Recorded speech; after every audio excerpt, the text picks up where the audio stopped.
If you'll excuse me while I'm getting things properly set up here, I will BRB. This is about to be very interesting.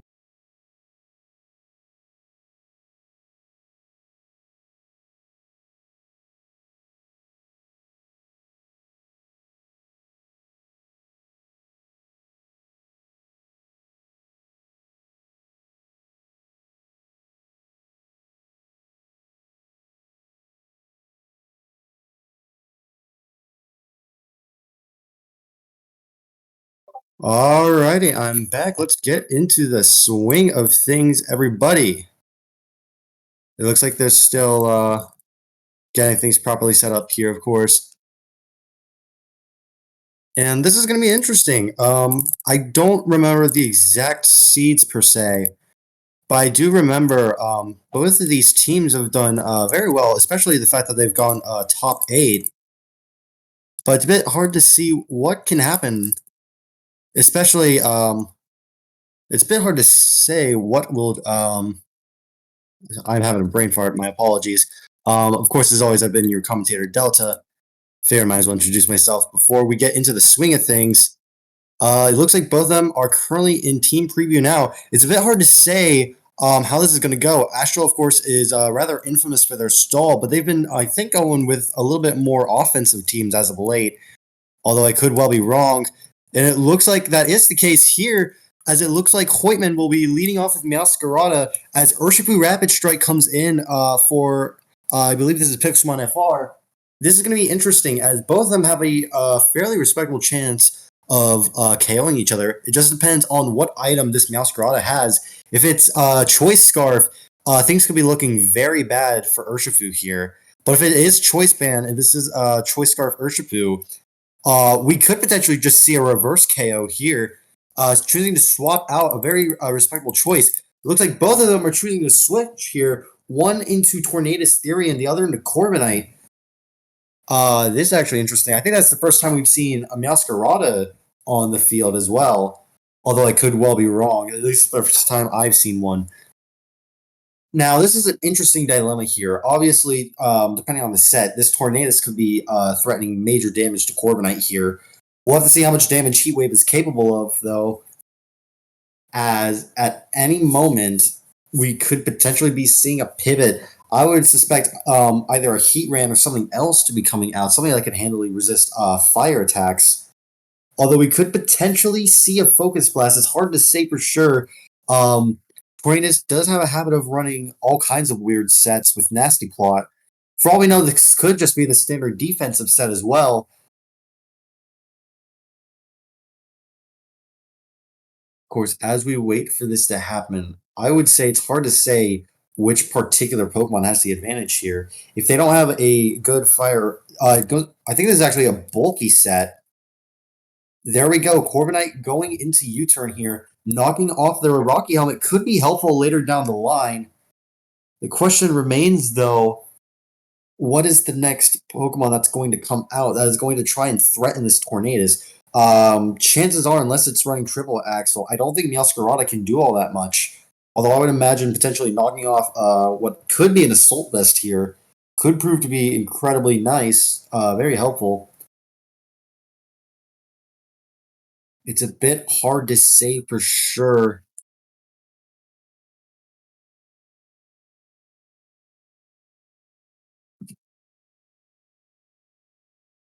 Now, this is going to be an interesting dilemma.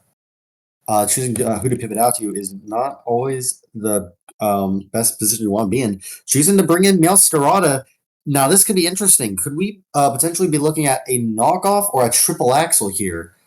Either one could be devastating to this Hornatus. However, that does invite the Urshifu back in.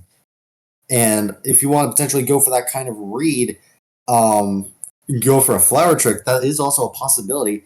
It's a bit tough to say for sure what is going to be coming out of this Masquerada, but whatever it is, it's going to be making some kind of dent into Azok's team here.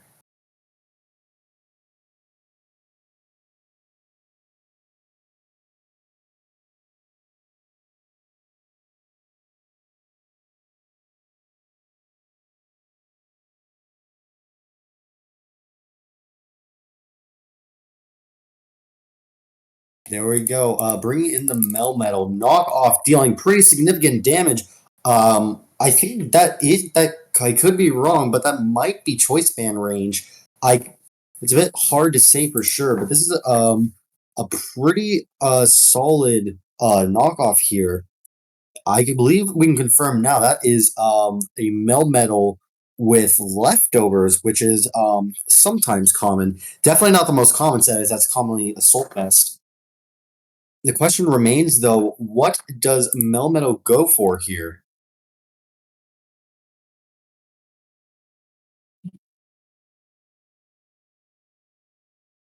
It's a bit hard to say for sure what comes out,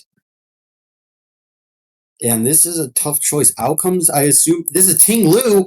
As Melmetal goes for double Iron Bash, dealing a pretty significant amount of damage to Ting Lu here. I want to say a little under half, but given the tyrannical amount of bulk coming from Ting Lu, I would say that's pretty good. Question still remains, though, of what this Team Luke is going to go for. Obviously, Stealth Rock could be helpful, but we could also see something like Earthquake or maybe even Ruination.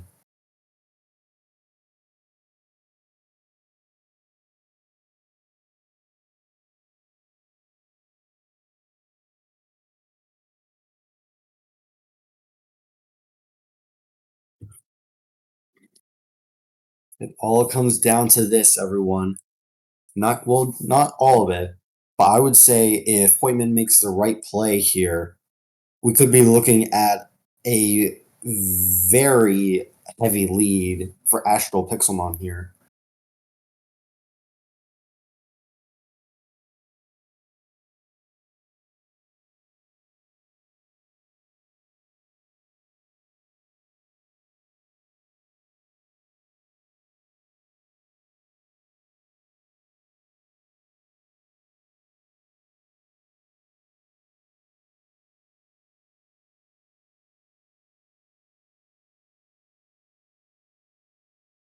There we go. Bringing in the Urshifu as Ting Lu starts to lay down spikes.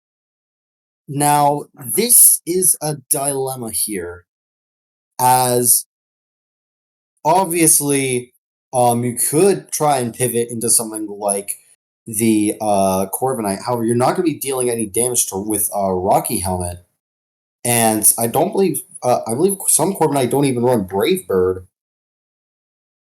It all comes down to what this Urshifu chooses to do. U-turn would immediately pivot and KO the.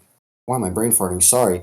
U-turn would immediately KO something like Meowscarada, but I would imagine Surging Strikes here is incredibly strong into Hoytman's team right now. It's a bit hard to say what they go for.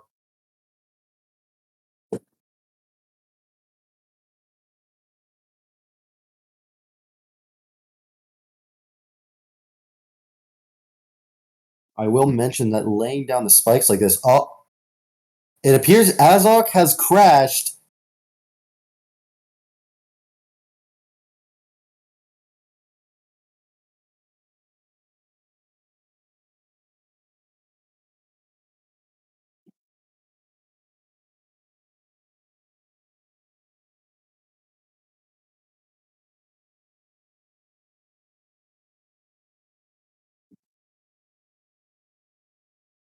This could be rough.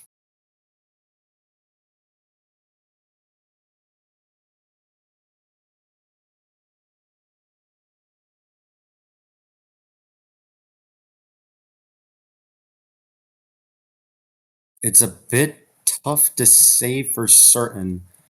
I would imagine in this situation, I do believe Azok has had very unfortunate Wi-Fi throughout this tournament.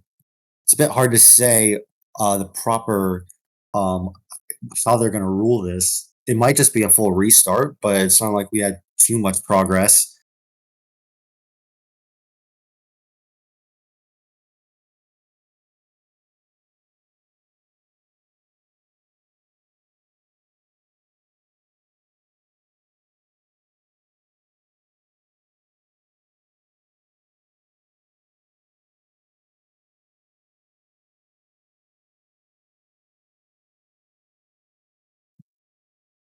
The question still remains, though, what is going to happen?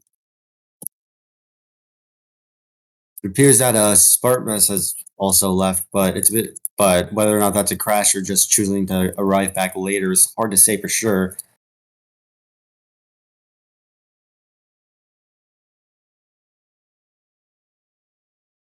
There we go. Azok has successfully rejoined, and I do believe with six Pokemon remaining, I don't think too much progress has thankfully been made.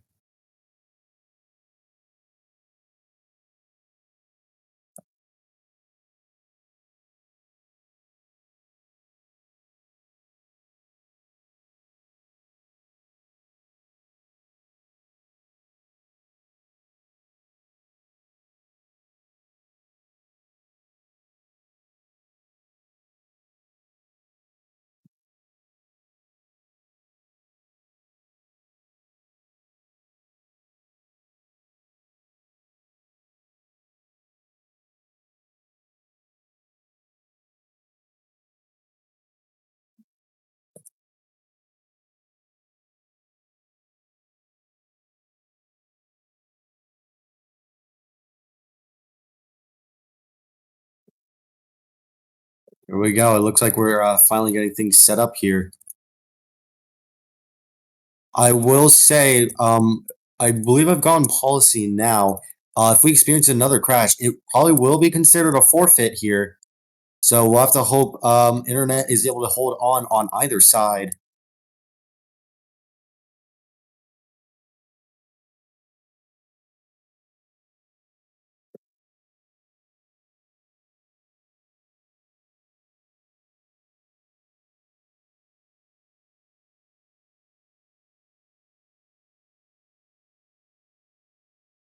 Now this is going to be a tough decision to make here. We have insight into their teams already. I believe, if my memory serves correctly, I believe Hoytman is running Meowscarada, Ting Lu, and Corbinite, all of whom do have a light weakness potentially to ice. If Azog is potentially running that, we could be seeing a pretty decent advantage. However, we do still have the Corbinite and whatever is in the back. Of course, we do have Azog's team as well. I believe, if memory serves, they are running Melmetal, Urshifu Rapid Strike, both of whom probably don't appreciate Electric too much, aside from maybe Earthquake on something like the Melmetal. I do, if memory serves, also believe we saw the Tornadus Therian earlier, meaning we have, I believe, another weakness to electric. It looks like we're going to have to see what happens here. Is someone going to bolt or is someone going to beam? It's a bit hard to say for sure. We are currently spectating Hoytman's side right now.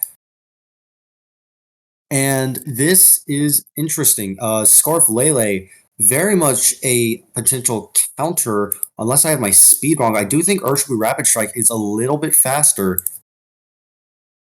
I but not by too much. I would imagine Surging Strikes is relatively free here. However, something to keep in mind, Corviknight can come in and deal a significant amount of damage thanks to the Rocky Helmet. So it's a bit hard to say for certain what they go for.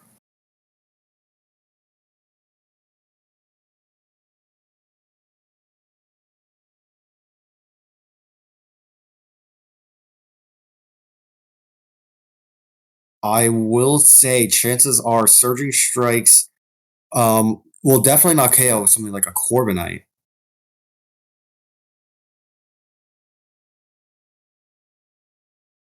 There we go, bringing in Galarian Slowking instead, potentially to try and bait something to come out. Unfortunately, Tapu Lele is going to take a fairly decent chunk out of it thanks to Psychic. However, I would imagine Sludge Bomb would not be too favorable here for this Tapu Lele. However, I do think we could be seeing a different pivot. We could potentially see Just going for a pure psychic. I don't know how much damage Sludge Bomb is going to do against Tapu Lele, but it does have equal special defense compared to Slowking's special attack. We could see a Tapu Lele live and then just outright try and KO the Slowking here with Psychic. It's a bit tough to say for sure. Although I don't believe Azok has shown a Dark type yet. That's the case. It could be looking pretty rough here.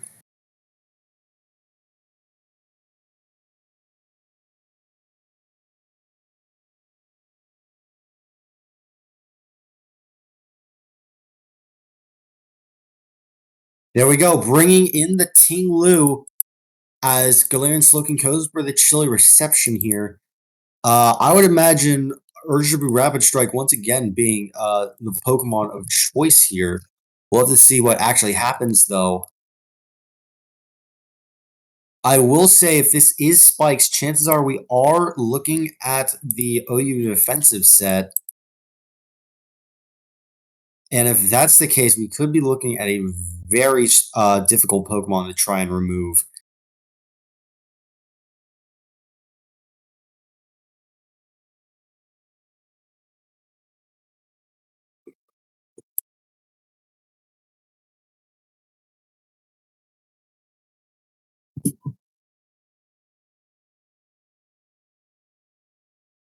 Azok making the tough choice to try and pivot out.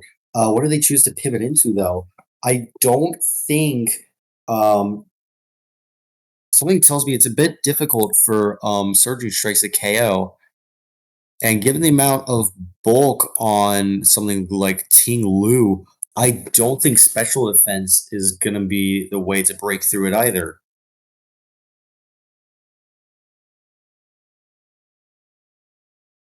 There we go, bringing in the Landorus, which is interesting. I don't think, unless this is something running something like Throat Chop. Yeah, there we go. Chooses to pivot out as Landorus goes for the taunt here, potentially denying recovery or defog. Although I don't think it's going to quite matter at this point.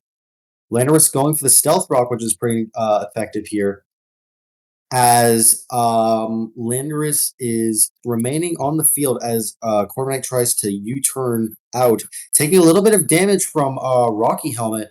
We'll have to see how much that matters in the future.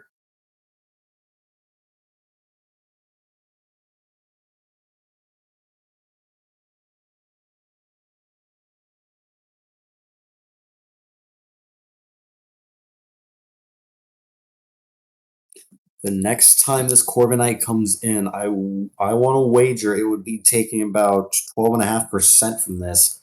I don't know the exact calculations, but if that is the case, we could be seeing it drop to about, if I'm doing my math right, I want to say it drops to about 283.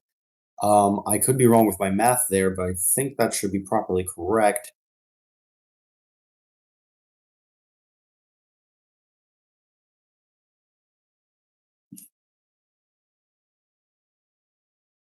The question remains, though, what can Hoytman properly pivot into here? Obviously, the Meowscarada is a solid choice, and it looks like they do go for that. And we know now for certain that it's not a choice scarf, meaning Triple Axle or Flower Trick here are relatively free. We could even potentially see a knockoff come out, although if that's the case, you do potentially risk a U-turn. It's a bit tough to say what Landorus will go for here between choosing to stay in or choosing to hard switch into something that can take Meowscarada's power. Something I suspect is potentially choice band damage, although I could well be wrong.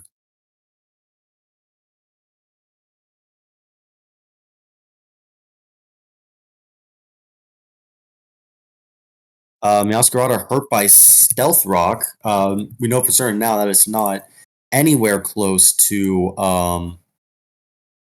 There we go, changing out and using knockoff here.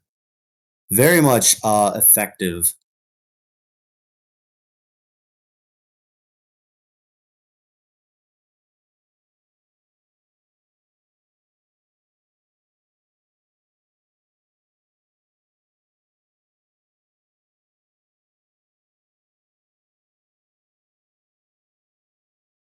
Of course, it still remains to be said.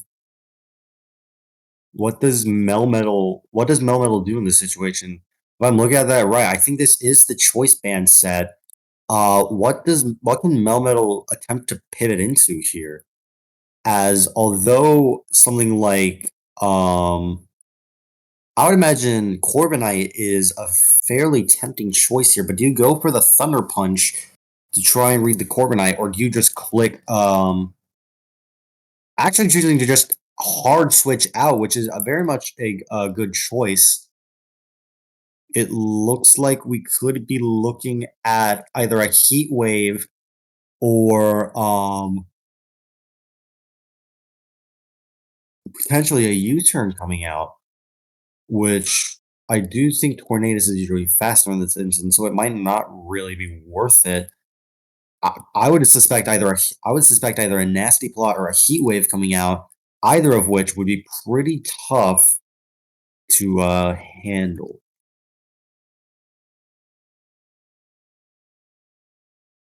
I do believe we saw knockoff on Corviknight earlier. I'm not certain if that's properly been removed yet. It all comes down. There we go. Choosing to bring in the Ting Lu. As knockoff removes the leftovers, any kind of passive healing is now gone. Any kind of damage on this Ting Lu is now effectively permanent, unless we see potentially grassy terrain coming out. But the chances of that happening is relatively slim. Tornadus going for the U-turn as Urshifu comes in, as Ting Lu lays down spikes. Once again, I imagine something like. Once again, I would probably imagine something like Rapid Strike going for Surging Strikes. I don't know if it'll KO. There's probably a fairly reasonable chance of that actually happening. What I am left wondering about, of course, what do they choose to? What does it choose to go for here?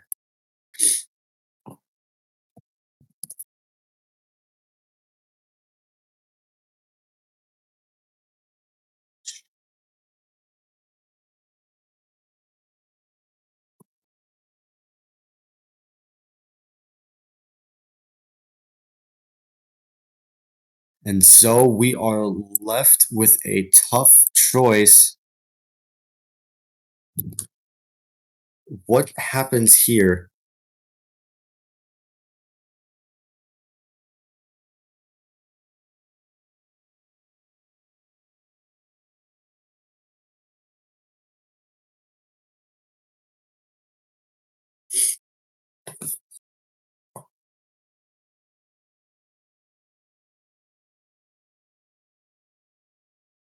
There we go, choosing to bring Surging Strikes out. Potentially trying to get a burn thanks to Flame Body, but with that burn in place, actually not in place, sorry. This Urshifu is looking relatively safe right now. Denying the setup there is absolutely massive, by the way.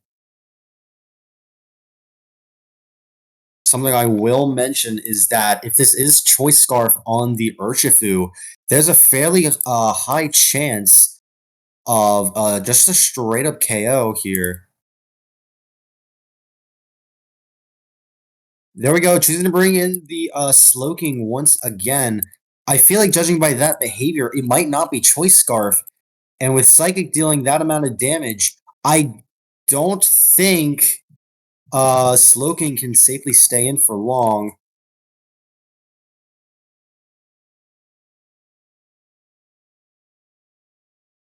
Unless chances are it can maybe land a single. Oh, going for a crit there, very much guaranteeing it. As Galarian Slowking goes for the chilly reception, doing its best to recover. I think it'll only recover up to like about 60%. Melmetal comes in as I do believe we saw leftovers earlier on it. And something we know for certain is that this Melmetal doesn't have the Assault Vest on. We'll have to see how much damage this oncoming Psychic does. I could see a potential KO here, depending on the situation. Galarian and Slowking coming back in. Corviknight very much free to go for the very much free to go for something like a defog right now. However, do you want to risk getting a potential paralysis here? We could even see a flamethrower, which would very much hurt any chances of.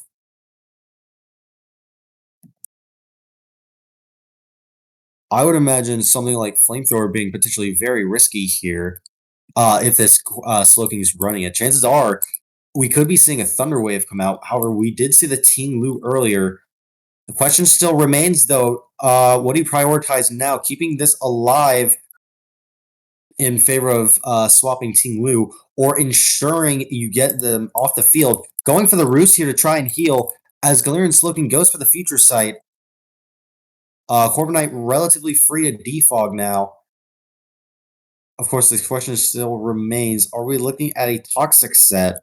Not a Toxic set, sorry, a Thunder Wave. It's a bit hard to say for certain what's going to happen.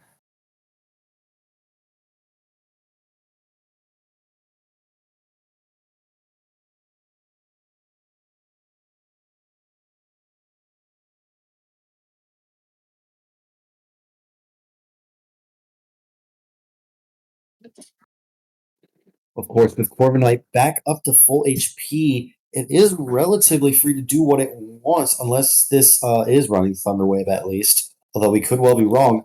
In comes the very unfortunate critical hit here, although I don't know how much it matters.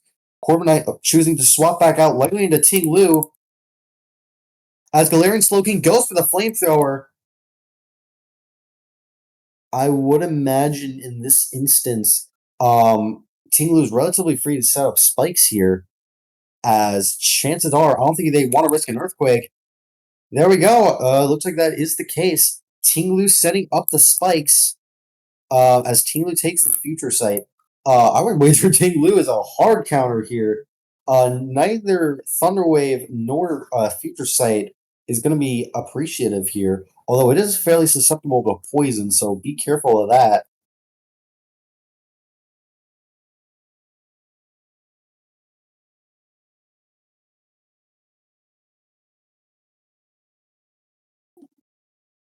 The question remains, of course, what do you pivot into here?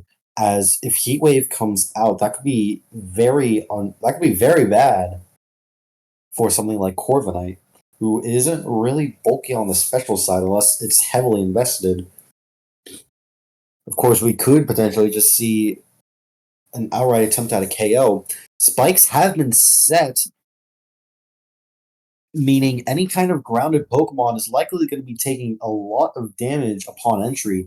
Tornado is coming in, dealing a little bit of extra chip, as probably a little bit of Spikes damage will be set. I would imagine this is about 12.5% if I'm looking at my math correctly.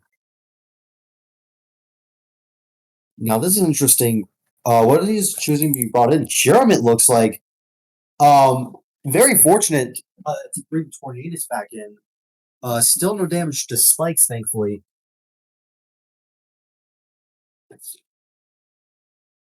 Something I would imagine, though, at least in this instance, is at this range, Ting Lu is still fairly free to go for a Whirlwind or even a Spike. And I'm not certain how much damage a U-turn will really do here. Tornadus going for another U-turn, bringing in Kyurem as Ting Lu goes for the Ruination. Kyurem will likely be forced to roost here to heal.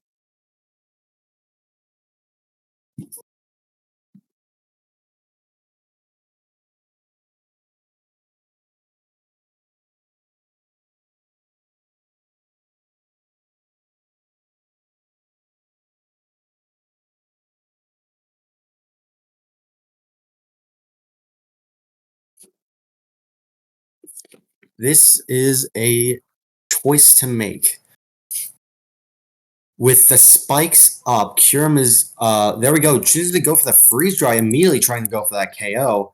I will say, although the flamethrower, not the flamethrower, technically maybe the flamethrower on Volcarona is gone, chances are we do still have the Meowscarada in the back, plus whatever else we've yet to see from Hoytman.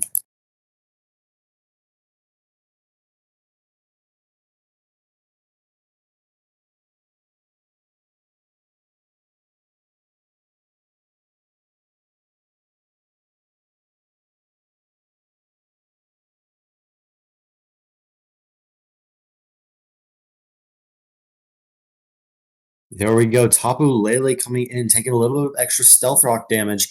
I'd wager right now this Kyurem is not safe. Slowking comes in, takes a pretty decent amount of damage here. Um, I would say if I'm looking at my math right, I think it has the potential to maybe survive one more hit, unless it was a low roll from earlier. I think Sludge Bomb might be enough to KO from this range, or at the very least leave Tapu Lele low enough to where it can't pivot back in. But is that a risk you really want to take on a defensive Pokemon like Slowking, where losing this could be proved to be really misfortunate?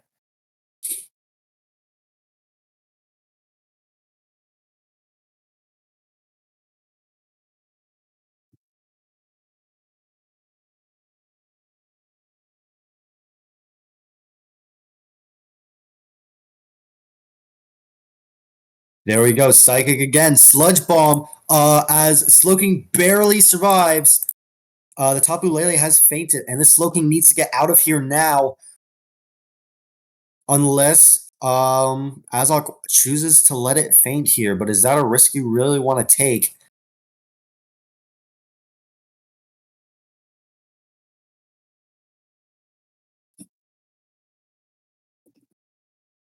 There we go, Corviknight being brought back in.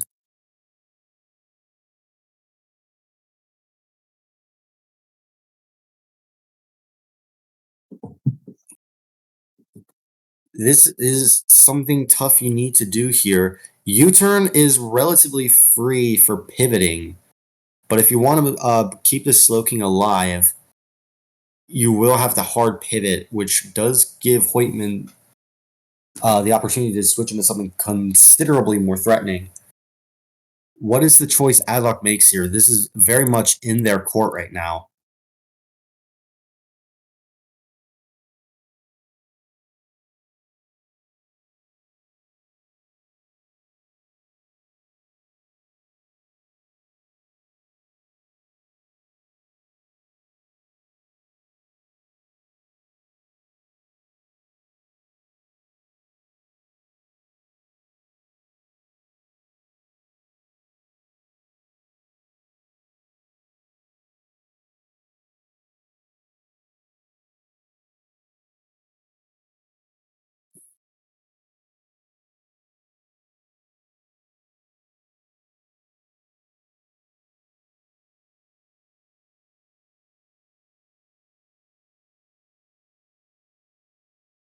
There we go, choosing to bring in the Meowscarada here. This is interesting. We'll have to see how much damage this is capable of doing. Here comes the Melmetal as Meowscarada goes for a triple axle, really trying to make sure whatever comes in does not survive. I will say missing that triple axle could make a difference here, as I highly doubt Meowscarada wants to stay in.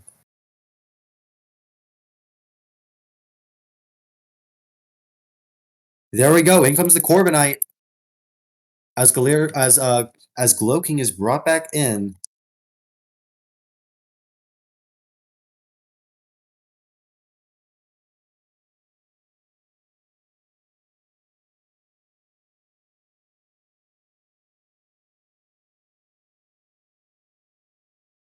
the question still remains though.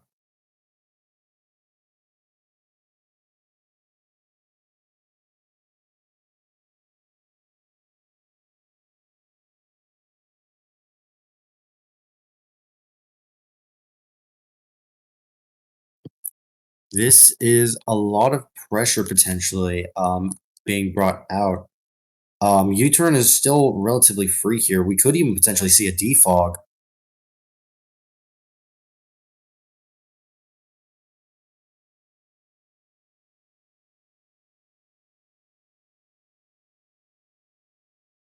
There we go, going for Brave Bird, dealing enough damage to KO the Galarian Slowking here. Now this could be interesting.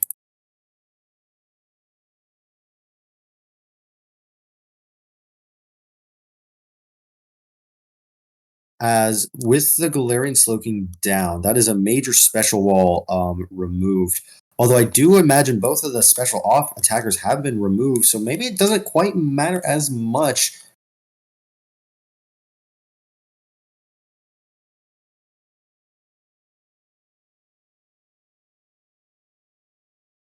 There we go. Kyurem is being brought in. I will say, if this is running body press, this Kyurem is not safe. The question remains, though, how much damage is this Kyurem even going to do in this instance? We saw it drop to about half health. So for all we know, it could potentially just go for a straight. It could just honestly go for anything here, really. We could see a freeze dry immediately threaten a KO. We could potentially see just trying to get a good body press read. It's hard to say for sure. I will say chances are a lot of pressure might be put on we could see a lot of pressure trying to be put on this Corviknight here. Do you attempt to remove this Kyurem in exchange for removing a good amount of your defensive play? Or do you risk potentially or do you just I guess it's what it should be is do you want to keep Corviknight safe and ensure you still have some defense? Or do you want to go for the body press here to try and just outright remove the Kyurem? Kyurem going for the substitute here. As Corviknight goes for the roost, very much choosing to keep it healthy. However, I would imagine this would allow Kyurem to go for a relatively free roost here, or even potentially just an outright freeze dry. Choosing to pick the roost instead. Corviknight goes for the Brave Bird, a critical hit, removing it, although I don't know how much that matters. Sacking the crit here is kind of important for Azok potentially, though.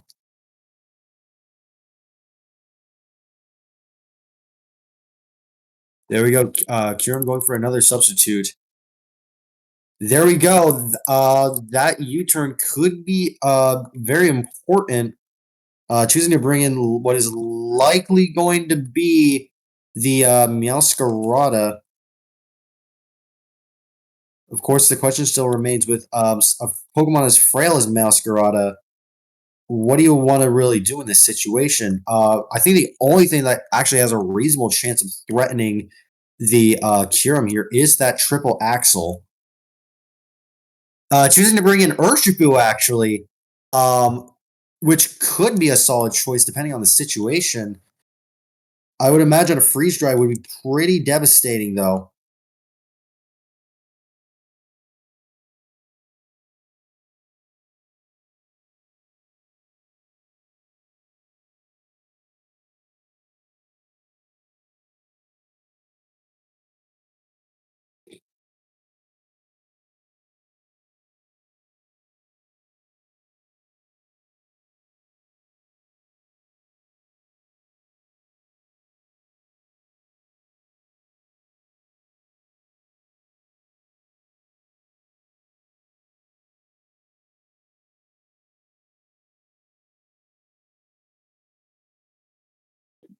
Of course, the question remains, though, how much damage would something like Surging Strikes potentially do here? This is a resist for the Kyurem. The more pressing question, of course, being what does this Kyurem choose to do? Roost would be relatively helpful.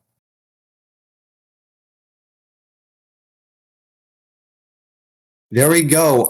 Taking damage and removing it. There we go. As Kiram, what does Kiram go for here? Kiram goes for the freeze dry, taking about half of Corviknight's, not even half, I would say about a quarter. This Corviknight is surprisingly bulky on the special side.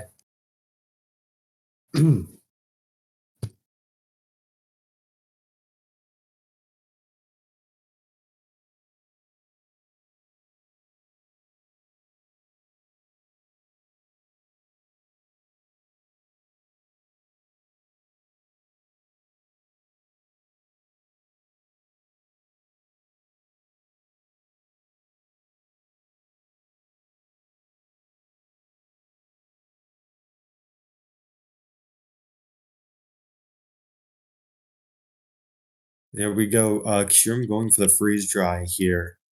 This could be interesting. I highly doubt freeze dry has even a remote chance of KOing. Surprisingly, it's quite bulky on the special end.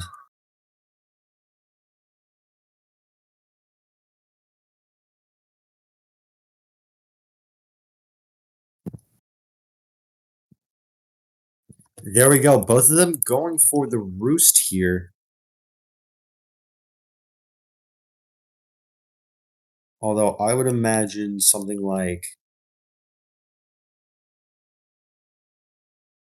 it still remains to be said though what happens here, as I would imagine, do either one want to even potentially go for that kind of PP war?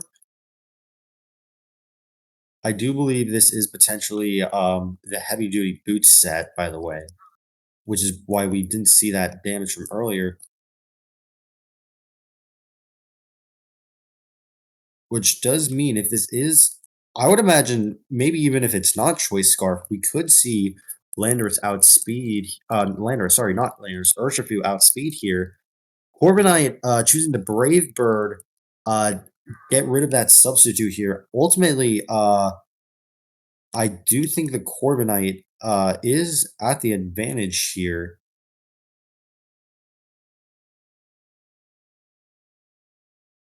What I suspect is that this is running Roost and Defog instead of something like Iron Press.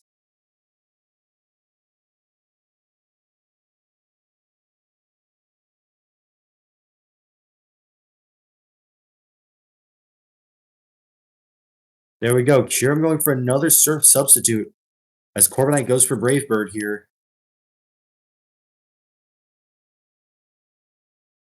If there's anything I know for certain, it's that this Kiram cannot be doing this for too long, lest it run out of either substitute PP or just the actual HP necessary.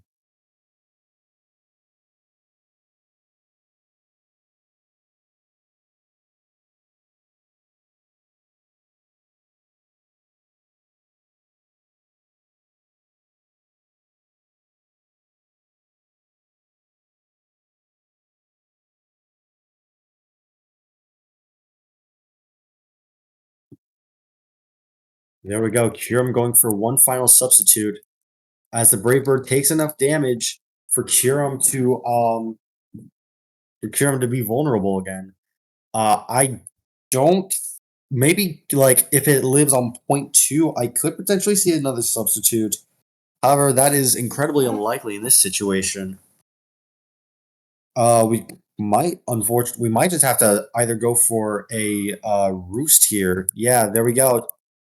As Corviknight goes for the U-turn. Now this could be interesting.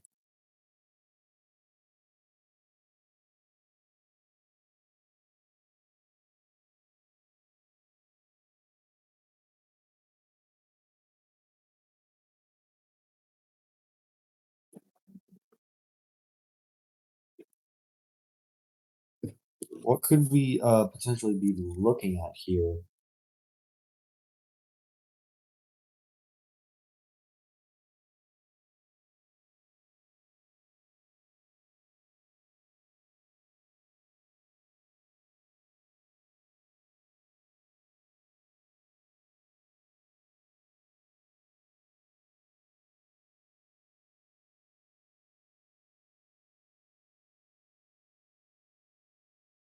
There we go. Urshifu being brought in.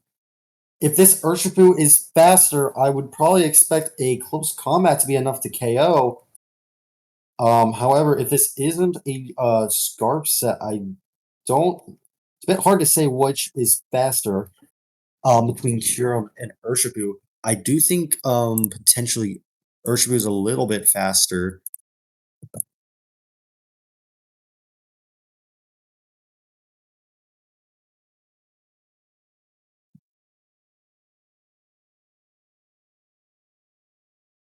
Something I suspect at least is chances are, at least in this instance, I do think Urshifu is slightly faster. Yep, bring in the Melmetal, enough to KO close combat thanks to that situation. Tornadus is being brought in. Tornadus very much likely will be able to take a close combat relatively well. Of course, we do still have the unfortunate Corviknight from earlier, taking a little bit of extra damage thanks to all that recoil from Brave Bird. Could this potentially what Alok have been planning for? A bit hard to say for sure. There we go, bringing in the Corviknight as Tornadus goes for a U-turn of their own. I don't know what Azok can safely pivot into. Looked like bringing in the Kyurem once again. But we saw earlier, I don't think this Kyurem will be able to roost. Not without allowing Corviknight to roost, at least in this instance. And I definitely doubt Freeze Dry KOs if we're looking at the same damage calc from earlier.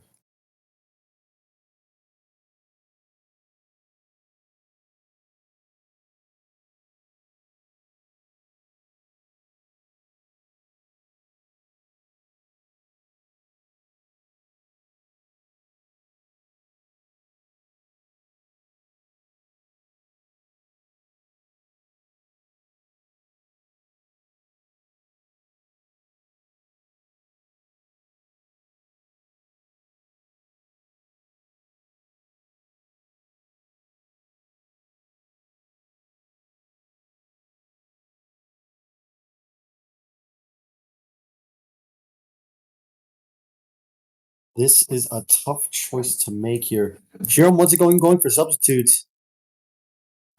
As Corviknight is once again, I highly doubt Corviknight can I highly doubt Corviknight is threatened by this Kyurem at all. Even if it tries to go for something like substitute. I mean, we saw that this Brave Bird is enough to KO the substitute. So it's a bit so I would definitely say Hoyman is at quite the advantage.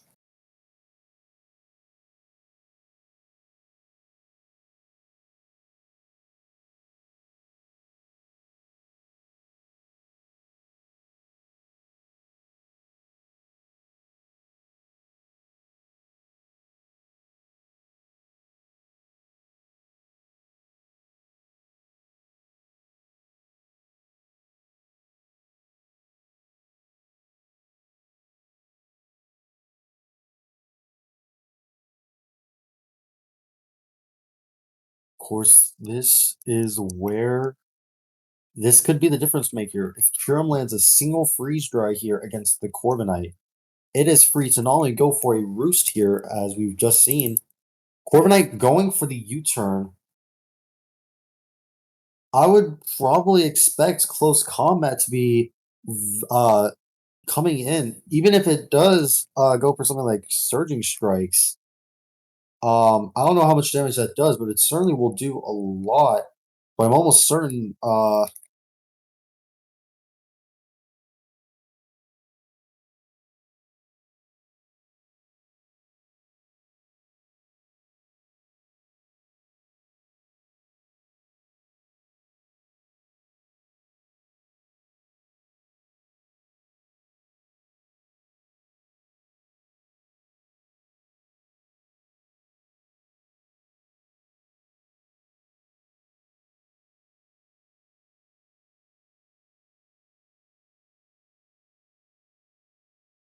There we go. Urshifu brought in thanks to the Stealth Rock.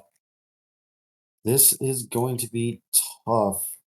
What is going to happen here could be all up to what move this Urshifu goes for. This is a unfortunate situation to be in for Azog, as I do think close combat will KO from this range.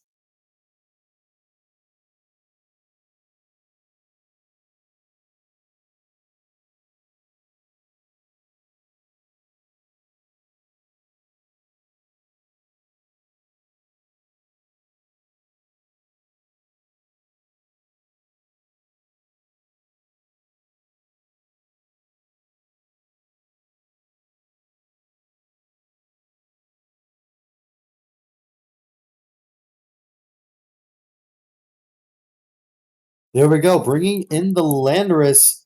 Surging Strikes uh, will be enough to KO the Landorus. However, it takes a significant amount of damage. And now that we know that this is Surging Strikes,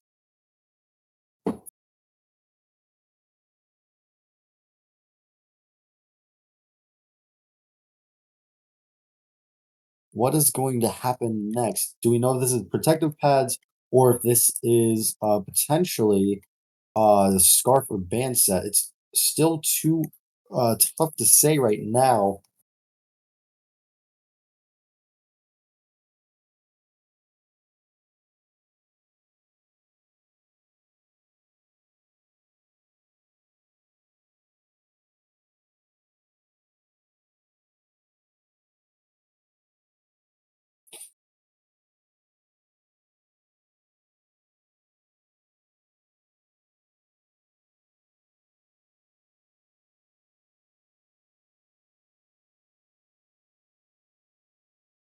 There we go. Kyurem is brought back out to play. It's still too early to properly call, though.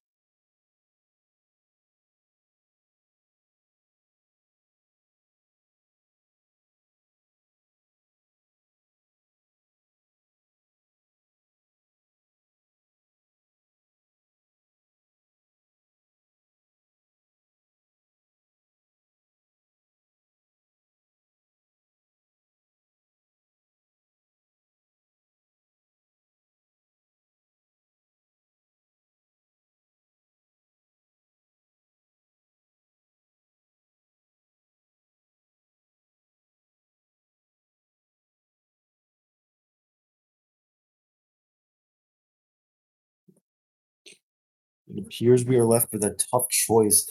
I do think Kyurem still KOs from this range. The question still remains, though, how much damage is this oncoming Freeze Strike going to do? If Kyurem even chooses to go for that, which I would highly imagine it would.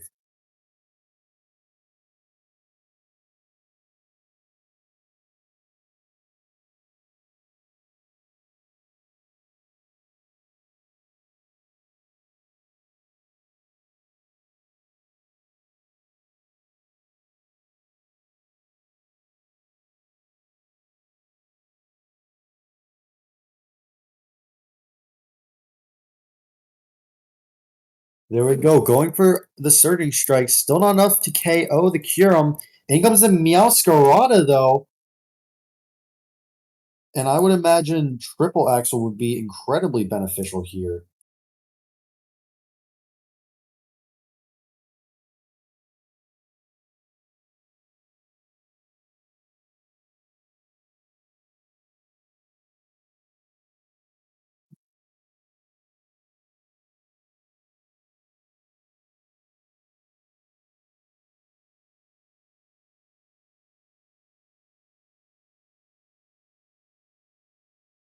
Of course, it's still too tough to say. With the Meowscarada here, I'm almost certain whatever is coming in is likely not going to appreciate what this Meowscarada goes for. So the ultimate question is, if this is something like Band or Scarf, which I do believe it is, chances are we could be seeing This is very much coming down to the wire for both of these people.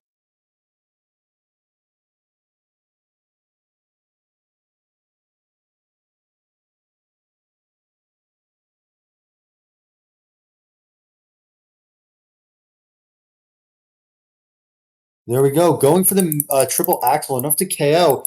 In comes the Urshifu. The Urshifu will probably resist.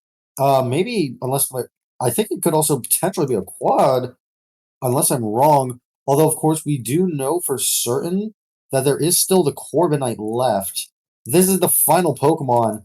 I don't really think there is much Urshifu can really do here, as it is as this Meowscarada is free to pivot out and then immediately allowed to be come back in for the flower trick.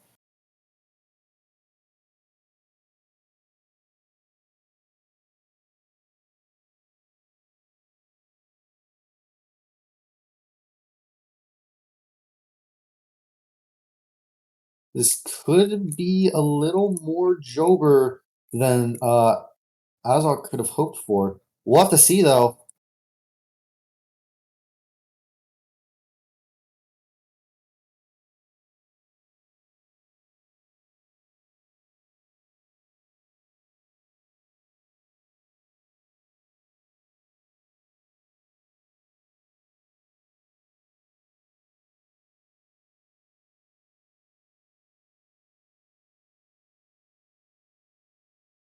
There we go. Going for the close combat, enough to immediately KO. Of course, we do still have Meowscarada here. One flower trick will be enough. And although it was an incredibly close game, I do think this is GG, unless there's a hidden Pokemon in the back I was left unaware of for Azog.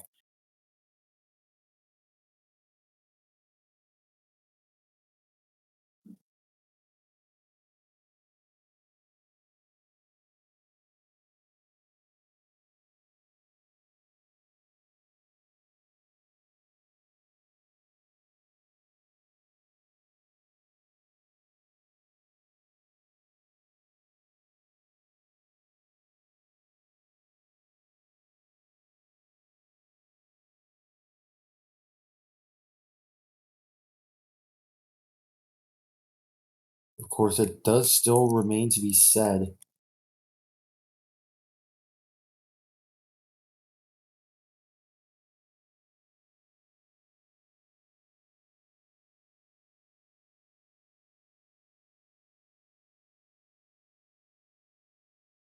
There we go. Triple Axel comes out.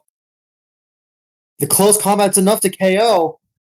And with two Pokemon remaining, Azog has, against all odds, beaten the Masquerada. Hoytman will be taking the first loss here today. And it looks like we'll be moving on to the next round here. This is potentially the last chance Astral can get in order to secure themselves into the semifinals.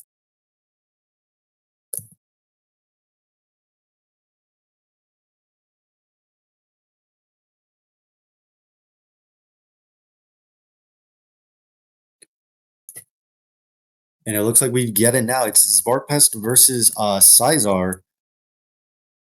This could be intense.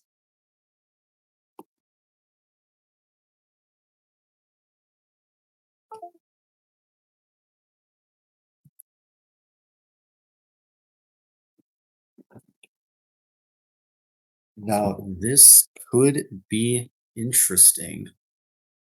It looks like we're still double checking to make sure whether or not Svartpest is properly ready. I think it might be the case. There we go. It looks like we get confirmation now. They are ready.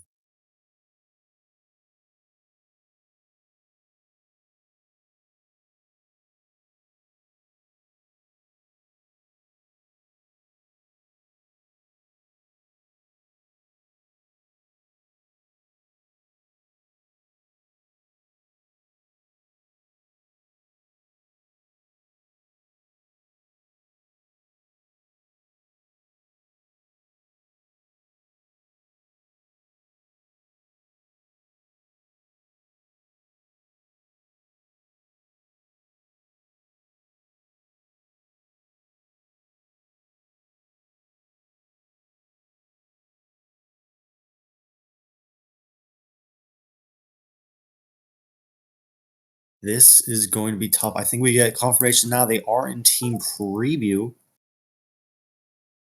I'm having a weird strobing effect on my screen, but it looks like things are relatively safe.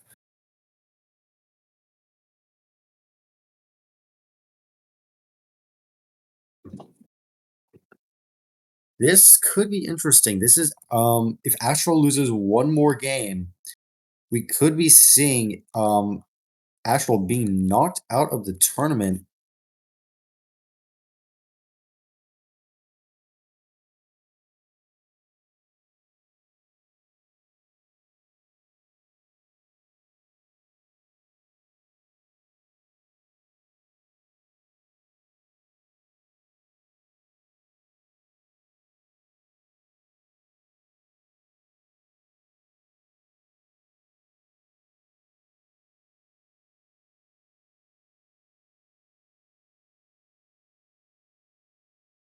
There we go. It looks like the battle has begun. Sizar starting off with Gliscor as Varpest immediately brings in the Kyurem here. A very good read here.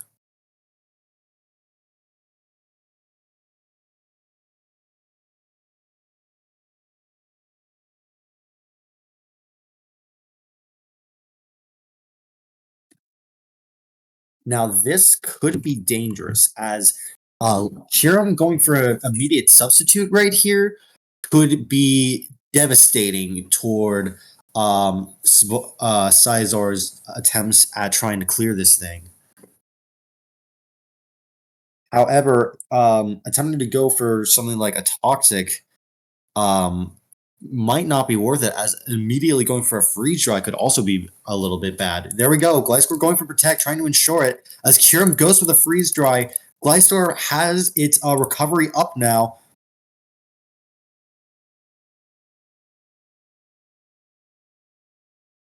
With this freeze dry secured,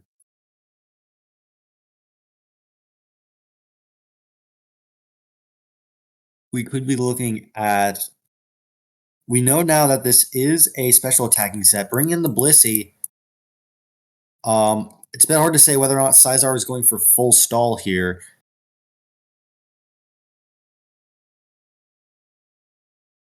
All we really know is that whatever is coming in is likely not going to appreciate a toxic or a seismic toss. It's a bit hard to say which Blissey will go for here. We could potentially even see Stealth Rock, although I imagine that's a bit unlikely given the situation.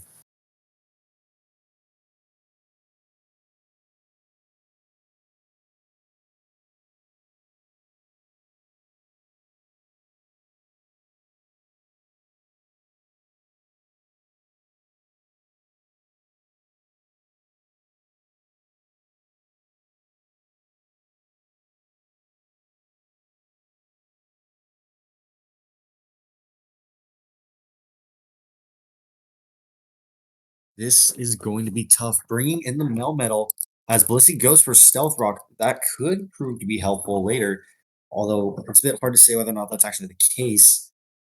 Um, Now this could be a dilemma. Obviously, something like potentially a double iron match definitely will be enough to KO Blissey. But does Spark Pass potentially try and go for the read here? Try and pivot, not pivot, try and go for something like Thunder Punch or Ice Punch to potentially try and counter this Blissey here. It's a bit hard to say which will actually come true. The only thing that is certain that is that this Blissey is by no means safe.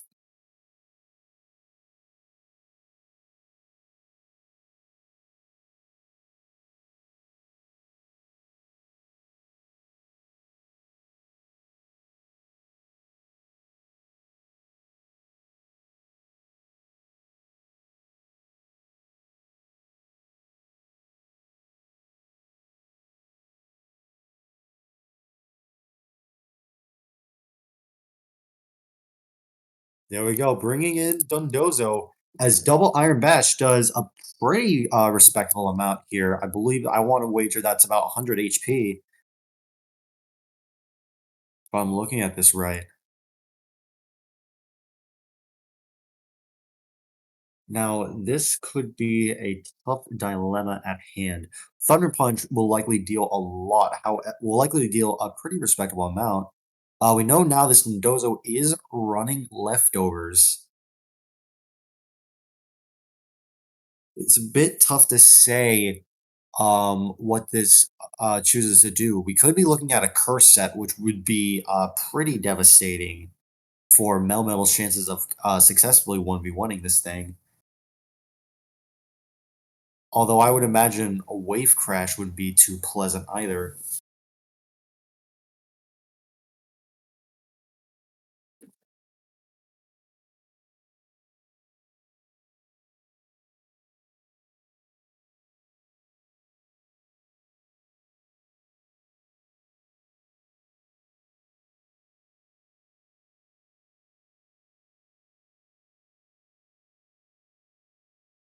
There we go. Melmetal being removed for Kyurem as Gliscor is brought in.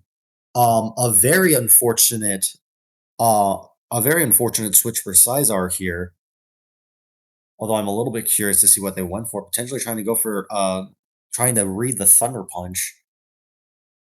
I will imagine this will invite the Blissey back in, but the question still remains, what does Blissey choose to do in this situation? As Svarpes can just immediately hard read and go for something like back into the Melmetal again, in which case we could just see a repeat of the last 6 turns here. Blissey brought back in as Kyurem goes for the substitute.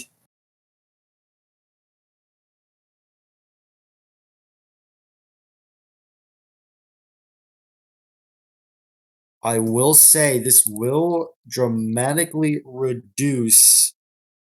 This will probably be fairly favorable. We do know it's exerting pressure, meaning any kind of damage it let's say attempts to do with something like toxic or even seismic toss. It's a bit hard to say how much.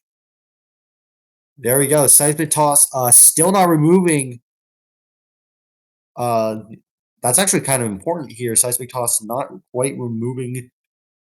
There we go. Kyurem going for another one. The substitute has finally faded, although I imagine in this instance, going for another substitute is a tad risky here.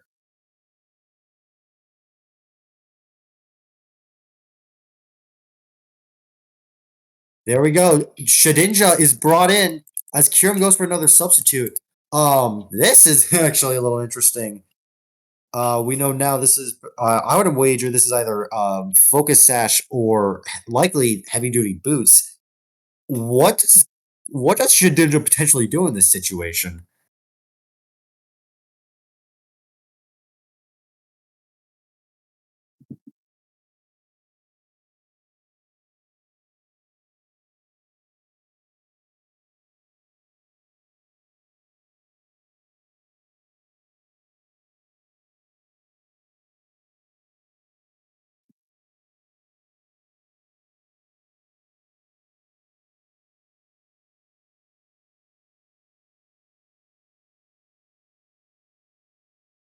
This honestly could be anything. With Kyurem setting up substitute, it is fairly free to roost here.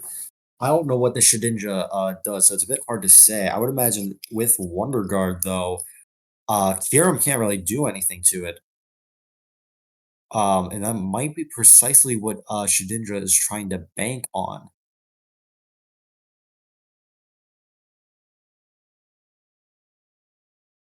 There we go. Kyurem not choosing to roost here is actually interesting, as Shedinja fails the protect.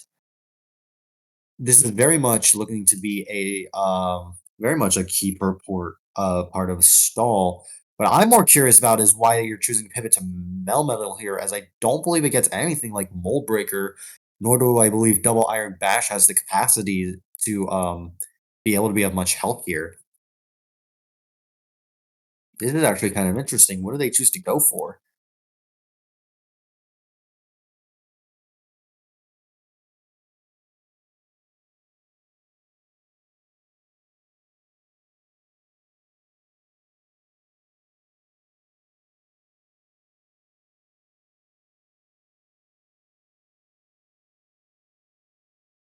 Unfortunate. Melmetal going for the toxic here while Gliscor's already poisoned. That could be a little bit bad. What I'm curious to see here is what Caesar tries to do in this situation. Obviously, Earthquake is looking pretty favorable.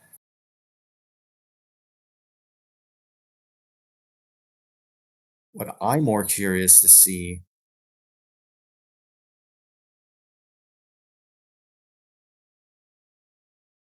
There we go. Dondozo coming out, dealing pretty significant, honestly, dealing a pretty respectable amount of damage here. I'm kind of curious to see how much something like Thunder Punch would do in this situation. I do think this Melmetal is leftovers, though. It looks like, yeah, that is the case. Um, I don't think it's choice locked into anything right now. I'm curious to see how much damage it tries to go for with either Double Iron Bash or Thunder Punch here. Thunder Punch likely won't be able to KO the Nundozo, but it'll likely force it into a position where it's forced to rest. Melmetal trying to still trying to go for Toxic there. Does Gliscor choose to stay in, though? That's the question. How much damage would something like Earthquake be doing in this situation? And do you really want to risk Gliscor over something like an Ice Punch? I'd imagine chances are that's not something you want to do here. For all we know, Melmetal could be running something entirely different.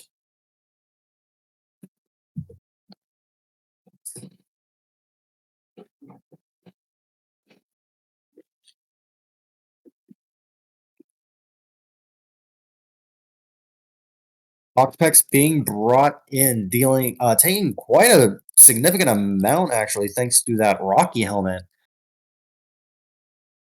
However, Skull Burn would be pretty devastating here.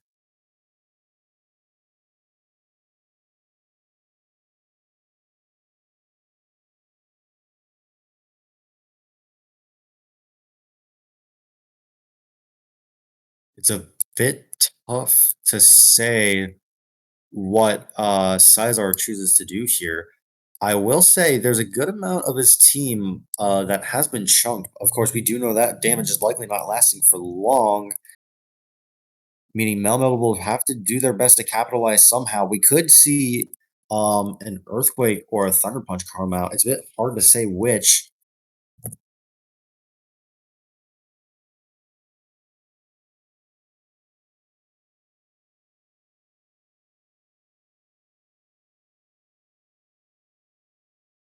I would wager with this kind of damage. Gliscor comes in as Melmetal goes for the protect. This is actually interesting. We know what is the fourth move potentially. This is actually a little bit curious.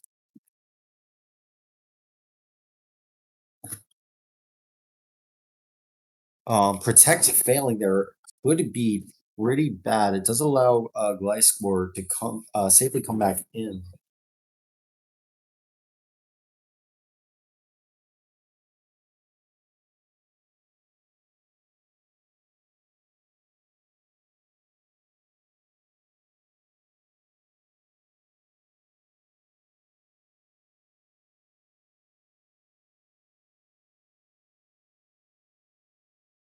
Of course, the question still remains though.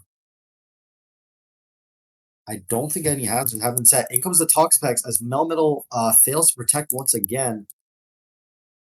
Still allowing it to recover though, which could be pretty helpful. What does Melmetal choose to do though, especially against something like Toxapex? We still don't know exactly what this Melmetal is choosing to use here. It could be Earthquake, it could be Ice Punch. It's hard to say for sure.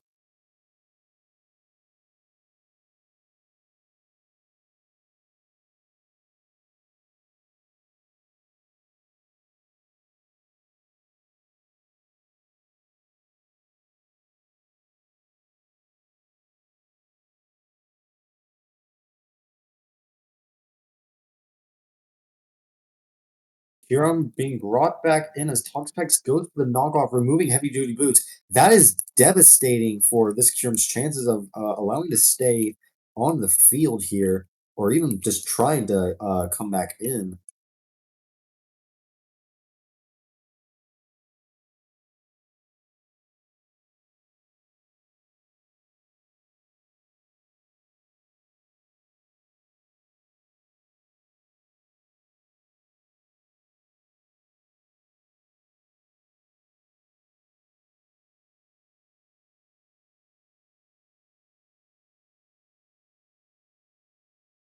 There we go. Blissey brought back in as Kiram is able to successfully go for a roost here. Question still remains of do you go for a seismic toss or do you go for a toxic here? It's a bit tough to say which.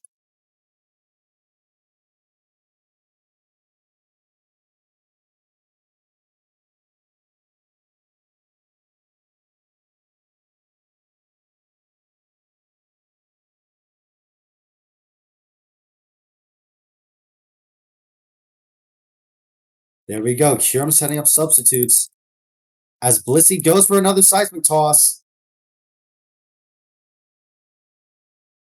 I would imagine this allows Kiram to go for another roost or potentially even allowing something else to happen. Kiram goes for another freeze dry here as Blissey goes for another seismic toss. Kiram's substitute has faded, although with the pressure on, who knows how much power points are left. I would say maybe even it's down to half, although that might be a bit overzealous.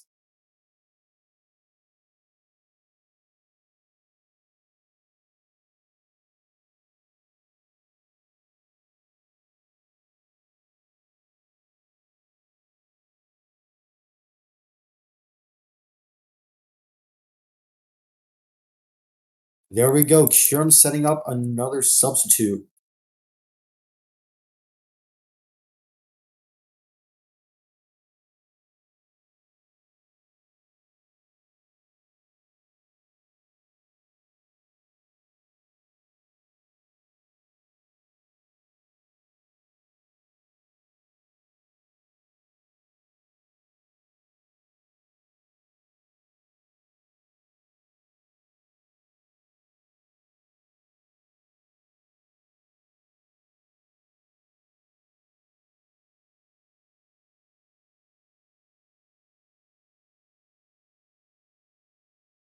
Now this could be interesting. Blissey is being brought back out as Kiram goes for the roost here. I would probably expect Kiram to go for the freeze dry. That's likely why they chose to swap in there.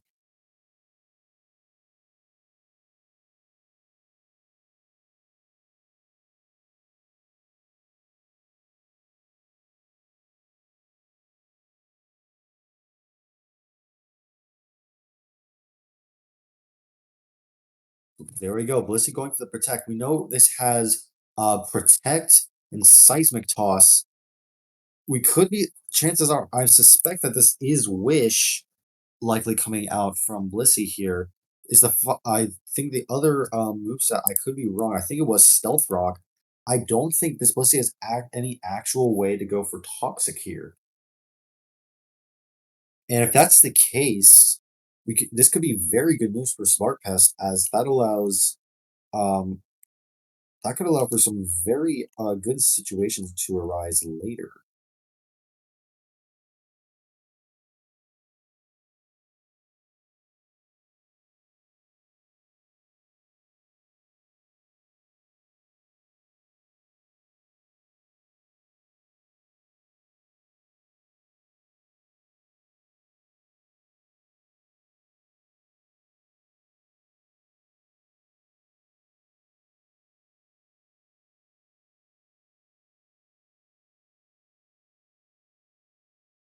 There we go. Shinja brought back out as Kieran goes for another freeze drive, prevented thanks to Wonder Guard. I still don't think we've seen anything except Protect from this.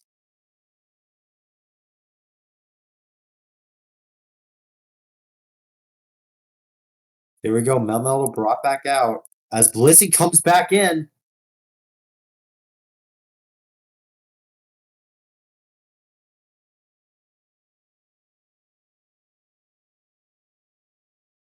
Double Iron Bash dealing significant damage here. We'll still have to see what happens next, though. If Double Iron Bash did that amount of damage when it's a resist, there could be a we could potentially be looking at either a Thunder Punch or something else coming out here that likely would be able to deal significant amounts. There we go. Toxapex going for Mellow going for the Earthquake there. Scald unfortunately not coming out. I would imagine in this situation, at least in part thanks to that Rocky helmet, what does Toxapex choose to do here in this situation? It will likely be forced out thanks to the Regenerator. Gliscor comes in, double Iron Bash, dealing significant amounts. This Melmetal is popping off.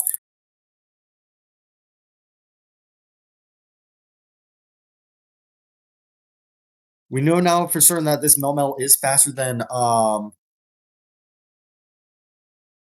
this could be huge.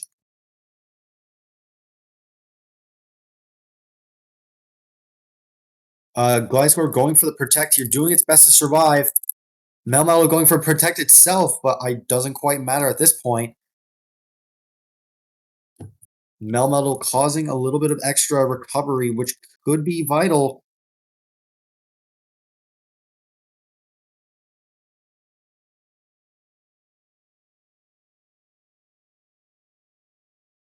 I will say things are looking to be very, uh, potentially very fortunate in this situation. We'll have to see what happens, though. I would imagine double Iron Mash still enough to go for the KO here. Is that a risk you want to take with Melmetal, though?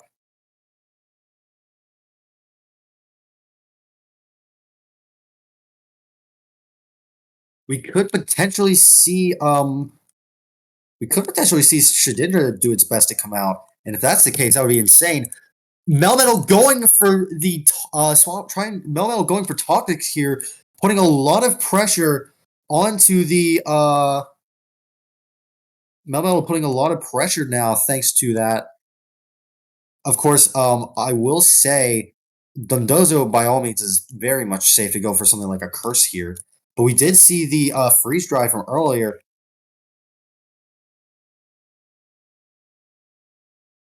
That Toxic could prove to be incredibly potent. I don't know how much damage Wave Crash will do, but I don't think it'll be enough to KO something like Kyurem unless that Kyurem's on very low health. And with that, the tides have certainly turned. Spartpest making some incredible plays against Sizar here. Tabu Koko coming in as, oh my goodness, an incredible play on Smartpest's end, using the electric terrain to deny the rest, allowing this Dondozo to not be able to recover and still remain toxic. This could be very bad. In comes the Clodsire. The final Pokemon has been revealed. It's still tough to say. This is probably unaware if this is the kind of set I'm thinking of. I don't know how much damage. There we go. Choosing to bring in the Landorus. I don't know how much that actually matters. Um, Landorus could be very helpful here. It's a little tough to say. Gliscor is still present, which could be very bad. However, I would imagine with Landorus out, at least for now, we'll have to see what Spartan chooses to do here. Earthquake could be dealing major damage to a lot of the team. The only exception would be the Gliscor, which is very predictable.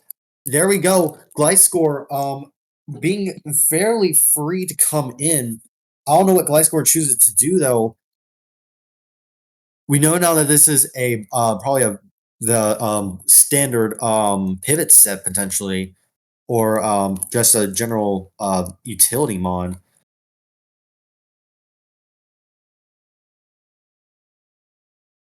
The question still remains, though, what is going to happen? Gliscor is very much near full health. I doubt anything has a chance of KOing. Gliscor going for the Toxic here could be helpful, as Landorus is able to successfully go for a fast U-turn, likely into either likely either into the Curum or into something else that very much threatens.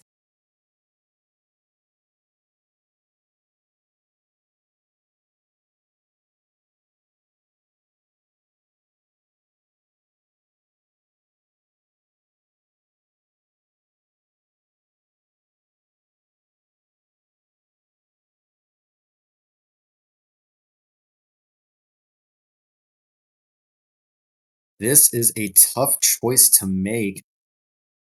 There we go. In comes the Curum, taking a little bit of extra damage from Stealth Rock here. I will say at this instance, this Curum is definitely not safe. But do you want to stay in, try your best to try and go for a read, or do you potentially want to just immediately hard pivot? This time pivoting into the Shedinja. We know now for certain that this is, in fact, the heavy duty boot set. Honestly, one of the few things Shedinja can safely run. The electricity has disappeared from the battlefield.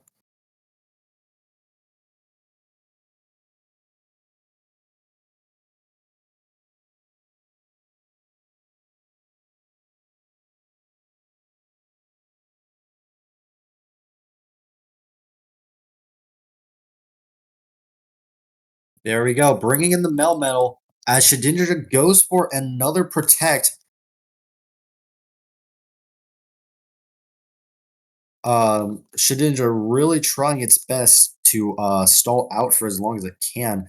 However, with Protect failing, I would imagine another Toxic likely won't be able to come out as this Shedinja is fairly free to go for another one.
My apologies, everyone. I appear to have crashed. I just realized.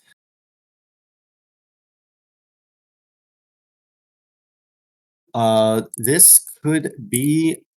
This is a tough situation to be in, honestly. With that future sight in place, chances are this Slowking might be able to rack up enough damage on something to potentially threaten a KO here. The only exception might be Clodsire, but even then, you're taking a Sludge Bomb. There we go. Choosing to keep the Blissey relatively safe. As Slowking goes for the Flamethrower, Future Sight allowing it to heal a little more. However, we do know for certain.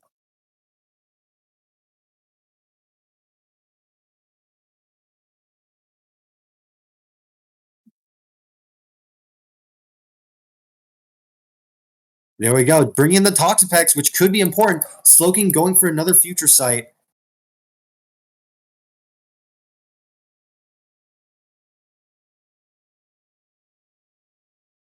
This Future Sight could be incredibly helpful for keeping things alive.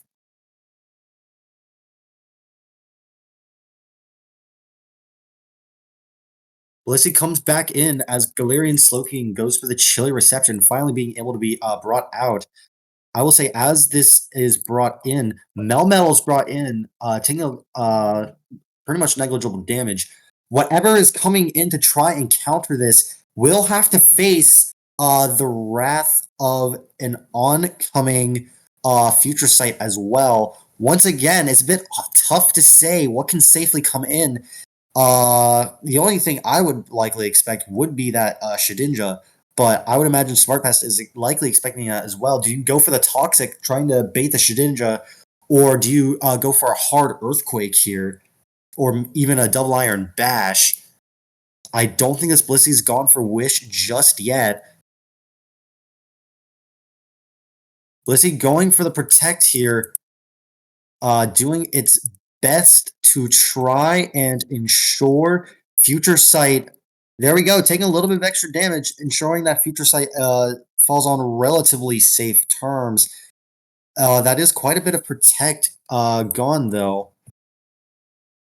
I don't know how many power points is left on Double Iron Bash, but I hope it's certainly enough to handle all of this PowerPoint stall.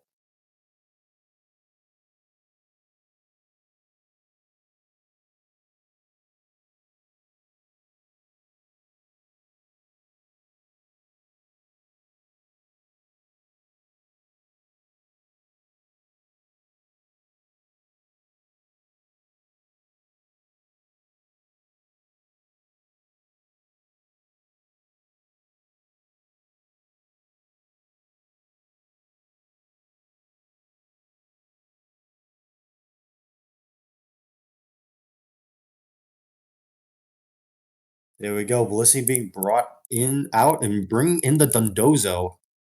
This could be interesting, actually. Dundozo is, of course, hurt by the poison. Um, I would imagine, at least in this instance, this Dundozo desperately wants to rest. However, we do know that Tapu Koko is very much still alive. Keeping that might prove to be incredibly helpful here. Uh, Earthquake allowing for a little bit extra PowerPoint stall could make the difference here. The question still remains, though, what does Smart Pass choose to pivot into? As I would expect Liquidation to be incredibly helpful. There we go, Tapu Koko doing its best to make sure that whatever happens, Dondozo is not allowed to rest. Question still remains, though, what does this Tapu Koko potentially go for?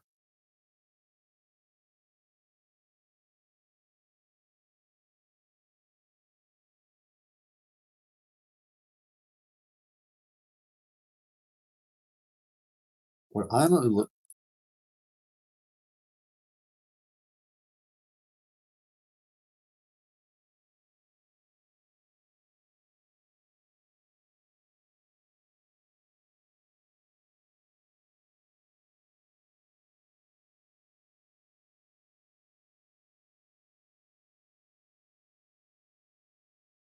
There we go. Tapu Koko going for the U-turn here. I don't know what this Gliscor is going to choose to do, though, as Earthquake could be helpful, but it could probably just pivot back into something that's not weak to ground. Landorus comes in as Gliscor goes for the Defog, choosing to remove its own hazards. That certainly might be helpful, but it's a bit hard to say for sure whether or not that's actually the case. Poison Heal still allowing a relatively safe recovery.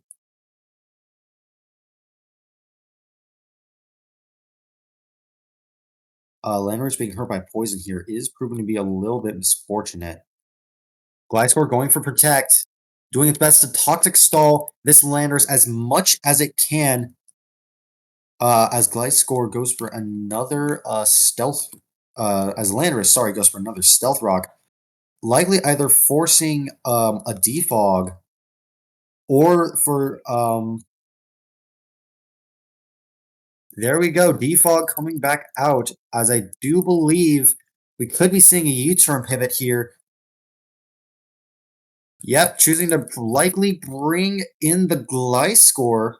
Not the Gliscor, sorry, the Curum. Very much still threatening out this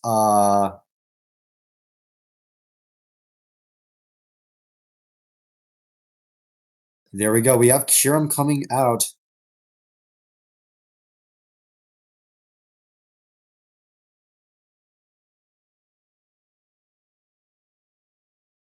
There we go. Bring in bring in the Shedinja to bait the freeze dry. I still don't know what this Shedinja is capable of doing. Oh my goodness!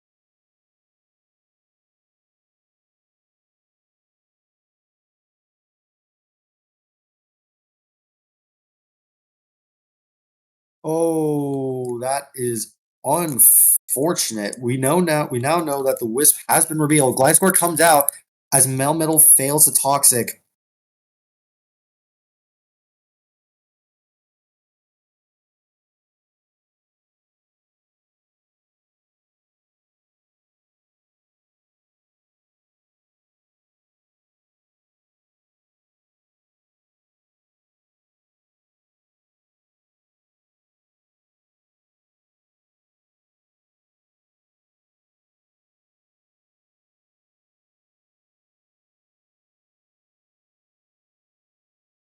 There we go. Curum coming back out as Gliscor goes for the Earthquake.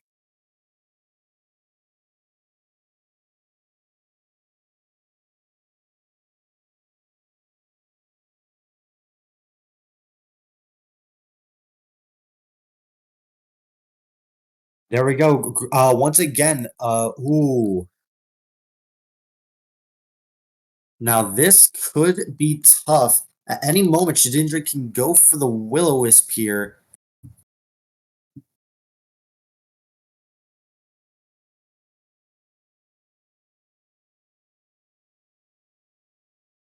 There we go. We have the Blissey. As Curum goes for another substitute.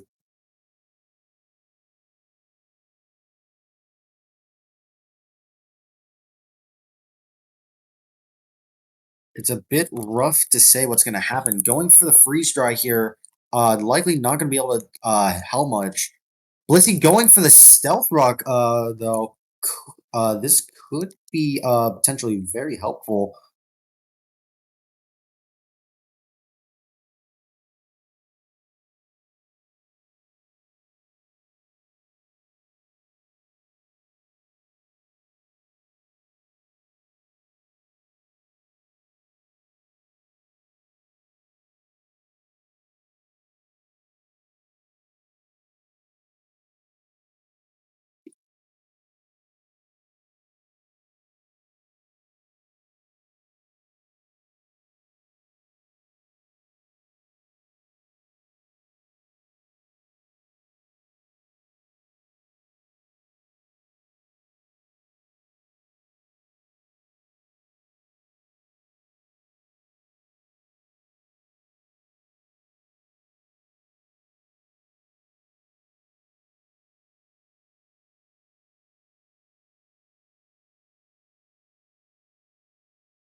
There we go.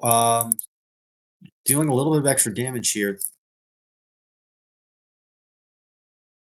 I will say I'm not liking the looks of the cure of this Landorus here, looking fairly low.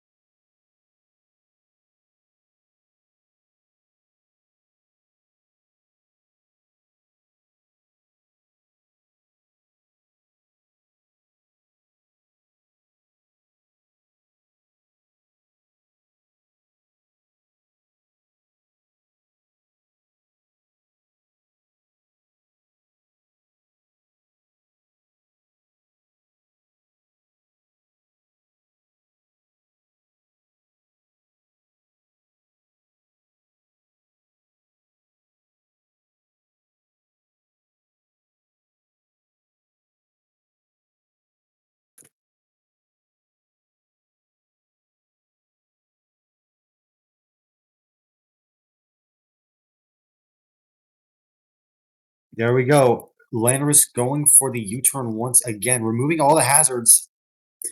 The glide score is back up to full. It's a bit tough to say for sure what's going to happen next.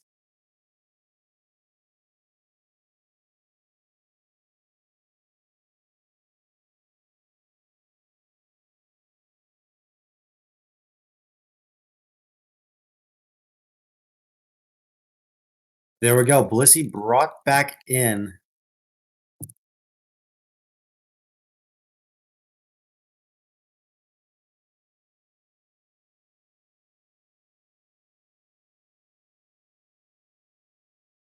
See, this could be a tough. This could be a rough battle.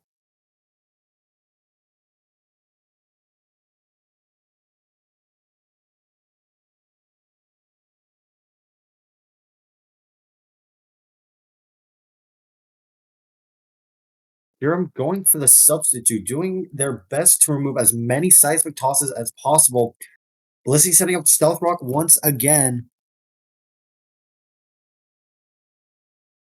I would imagine this Curon is relatively safe to go for something like a Roost here. Shedinja brought back in. There we go. Kyurem has the Roost. As long as Shedinja is on the field, Melmetal is not a safe switch. Although it's hard to say. I don't know.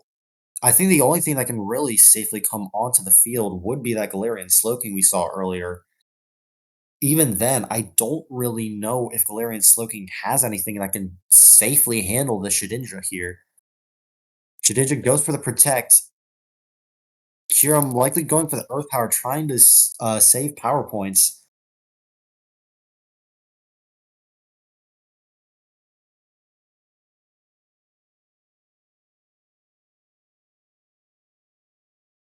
Bringing in the Blissey as Kyurem goes for another Earth Power.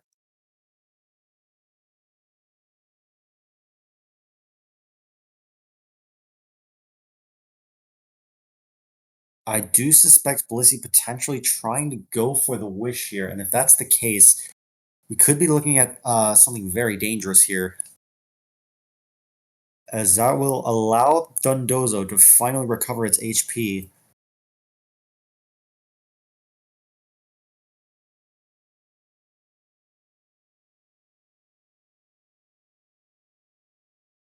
There we go. Earth Power allowing it to not drop special defense.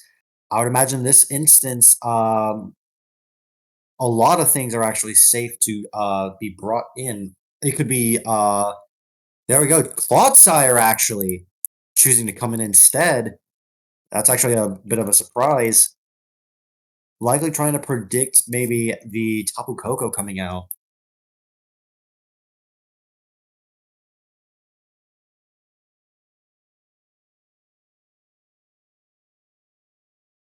Although it's a bit hard to say what's going to happen here.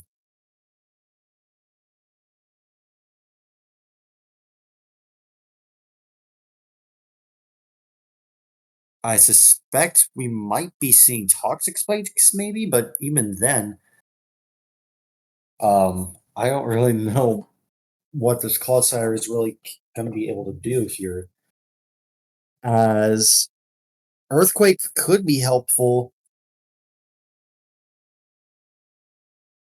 but it's a bit hard to say for sure. Freeze Try landing a very successful critical hit here. Once again, we do know Clodsire will probably have recover, so it's not going to matter that much, unless it got a lucky freeze. As Clodsire goes for the spikes, trying to stack up as much hazard as possible.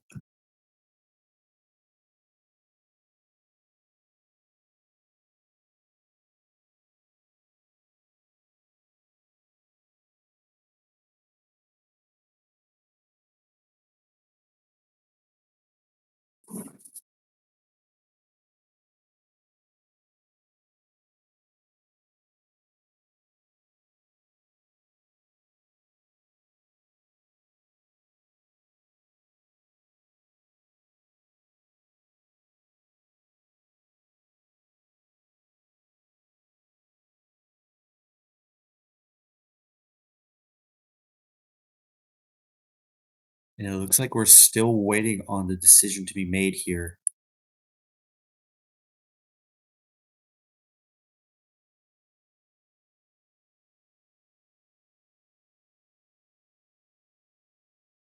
There we go. Lopunny brought in as Blissey comes out.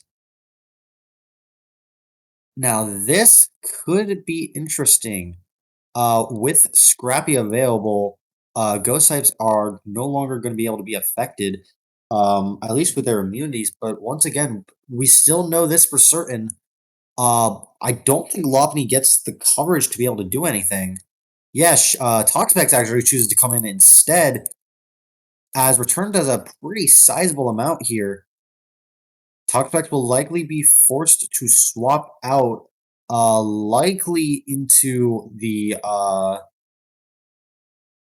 likely into something like either the Gliscor or the Shedinja. It's a bit hard to say for certain. If this Lopunny's running knockoff, that would be certainly the largest surprise we see here.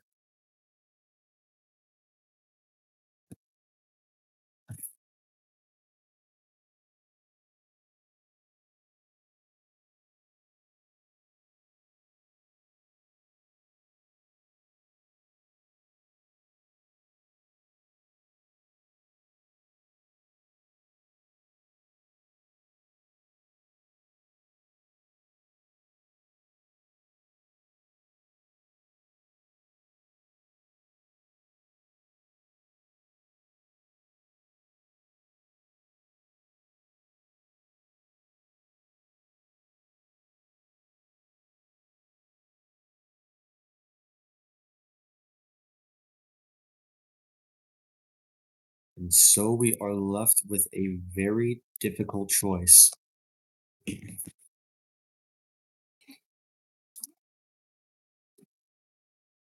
What does SmartPass try to go for here? Bringing in the Galarian Slowking here as Shedinja is brought in. This could certainly be a difference maker. Question still remains though. What does Galarian Slowking go for here? Is there anything Galarian Slowking can go for here, rather?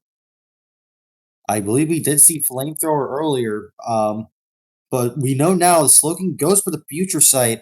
Blissey relatively free to go for a Wish here.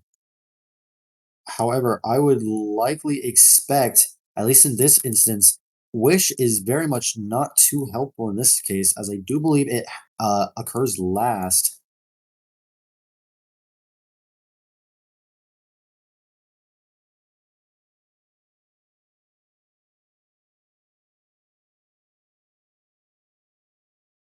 There we go. Gliscor brought out as Melmetal's brought in.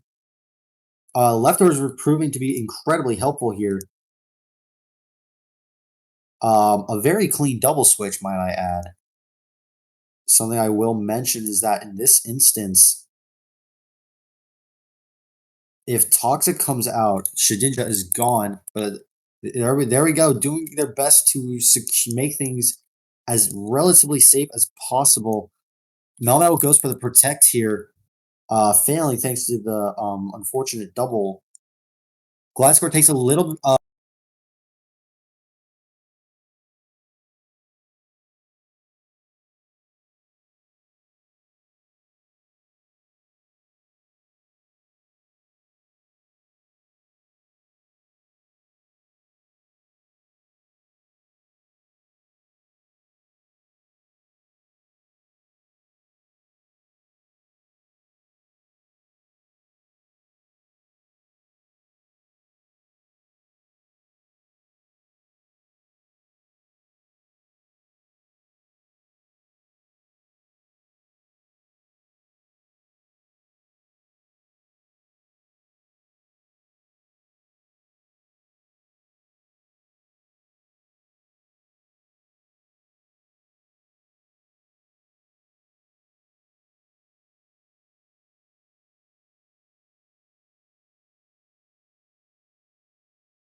Apologies, I appear to keep crashing. I don't know why. At least in the VC Discord, I think might be bugged.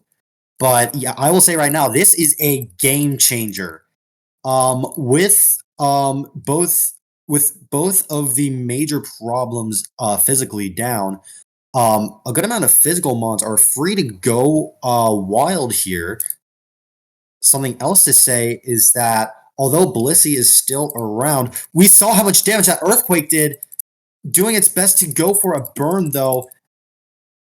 Melmetal is free to just click Earthquake and start dealing significant damage across Sizar's team here. I do believe I do think even if this Melmetal does eventually faint, there we go. Clodsire comes in. Earthquake is enough to KO the Clodsire. I do think there is a chance the Landorus is still alive as well. Toxapex comes in. I don't know how much damage Earthquake is going to do. It might be enough to KO. I think the only Pokemon remaining are Toxapex, Shedinja, and sorry, brain fart. I think the only Pokemon remaining are that Toxapex, that Blissey, and the Shedinja. One Toxic might be enough to completely blow open this team here as well. As I do think there are still some Toxics remaining. In comes the Blissey.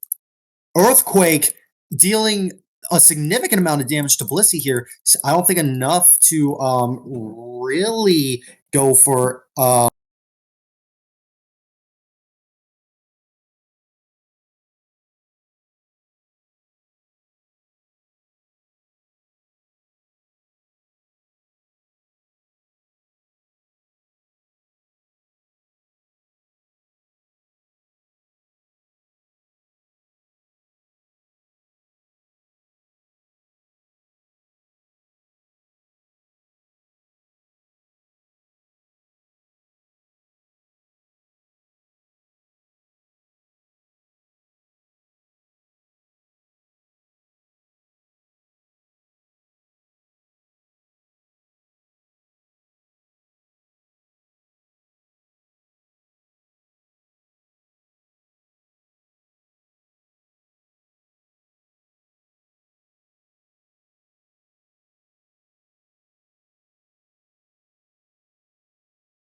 apologies. I very much appear to keep crashing.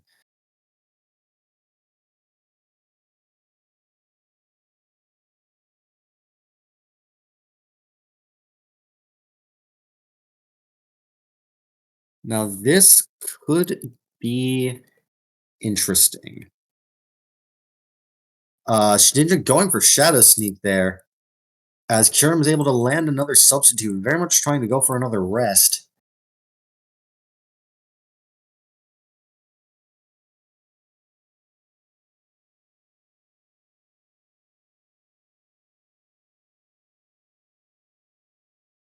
There we go. Shurum, unfortunately miss whiffing on the earth power here. Shedinja is fairly free to go for whatever it wants. There we go. Kyurem substitute has successfully faded away. As Kyurem goes for another substitute.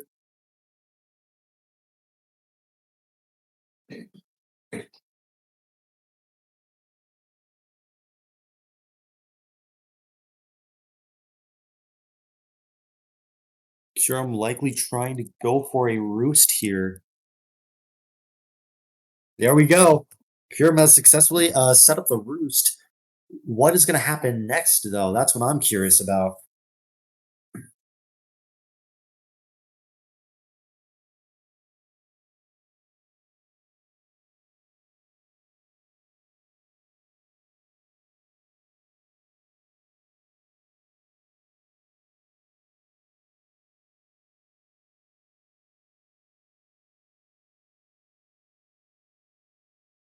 There we go. Kyurem trying its best to fish for a potential read here.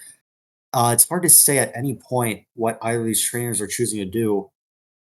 We have made it to turn 100, everyone. It's been over an hour.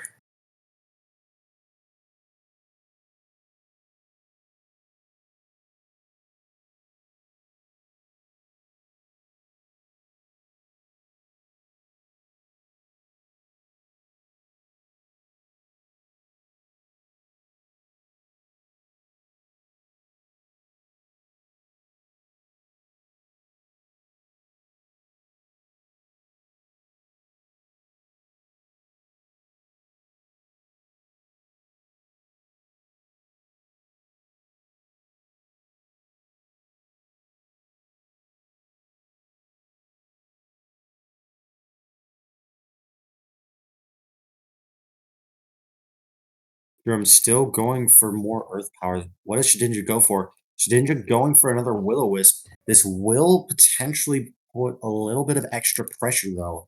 Although this pressure might be what is necessary for the Kyurem here, as it will likely allow it to safely try and either go for more fishing, or at the very least, allow it to pivot out so that no matter what happens, um, something like potentially land risk can come in.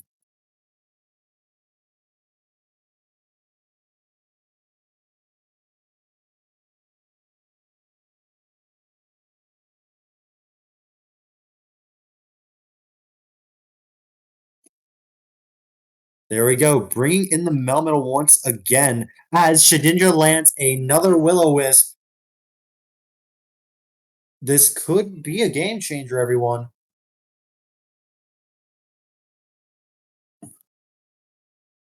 I will say, with the burn successfully placed,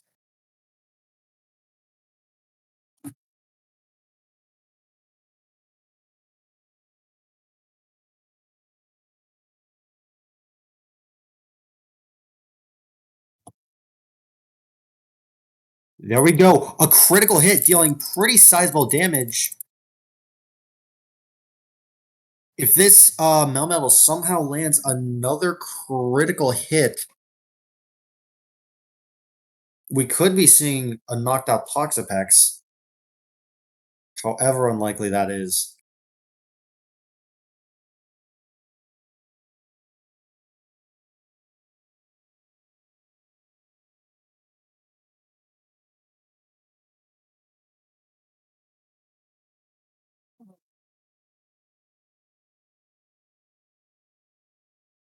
Although I would imagine if the Toxic goes through,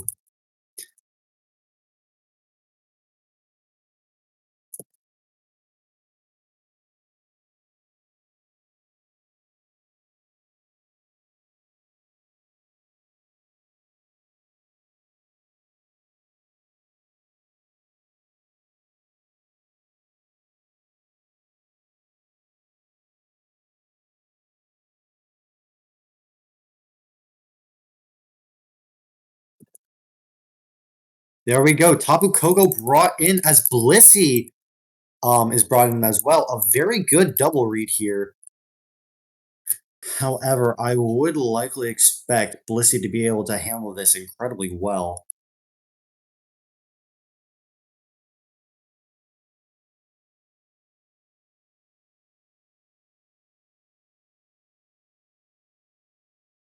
There we go. Tapu Koko going for the U-turn here,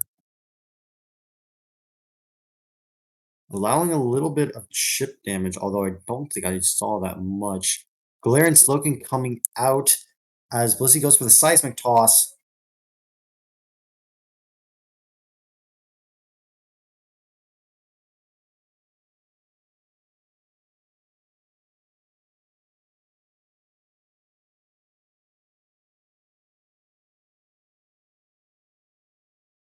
There we go. Toxapex being brought in as Galarian Slowking goes for the Future Sight. This could be important. I will say, with the Clodsire dead, this game, although it's not over, could be looking a little bit more dangerous. Although it's hard to see necessarily what the Toxapex will go for. I would likely imagine Blissey would try and come in to try and deal a little bit of extra damage. Although I think if that was the case, why would you choose to pivot out?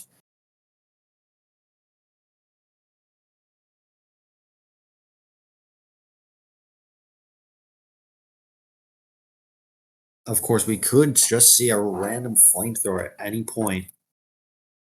So it's hard to say for sure what will happen.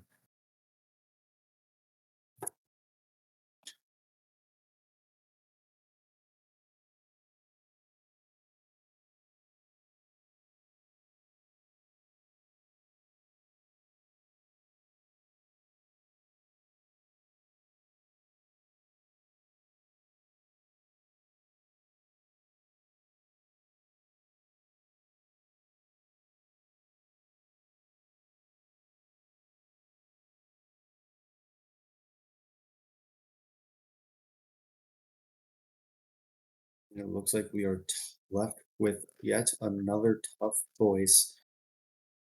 Blissey comes out as Slowking goes for the flamethrower. Sludge Bomb is relatively free here. And I would imagine with a poison, this Blissey is gonna.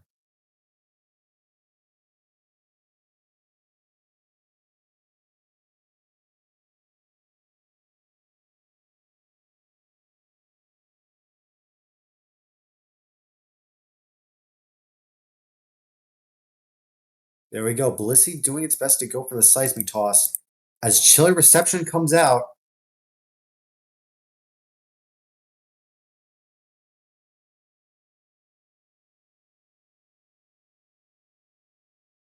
and so we are left with the tough choice. What does Slowking try its best to pivot out into?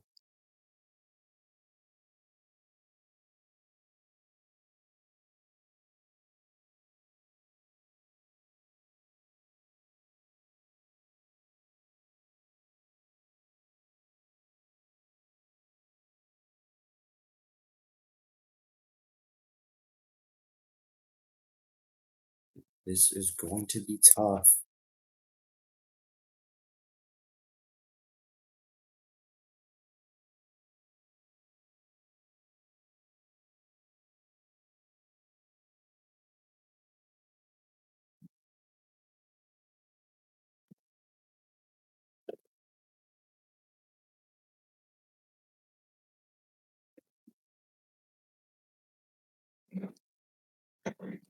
It appears we are left with a very difficult choice.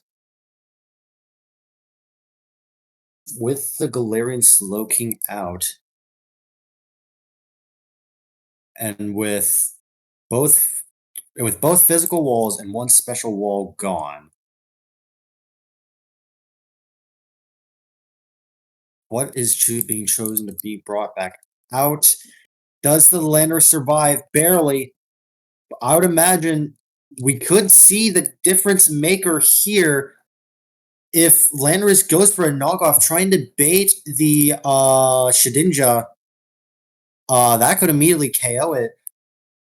Or does it want to go for raw damage, trying to go for an earthquake, which would likely KO either, which would likely either deal major damage to Blissey to be KO'd later, or outright KO the Toxapex. It's hard to say for sure.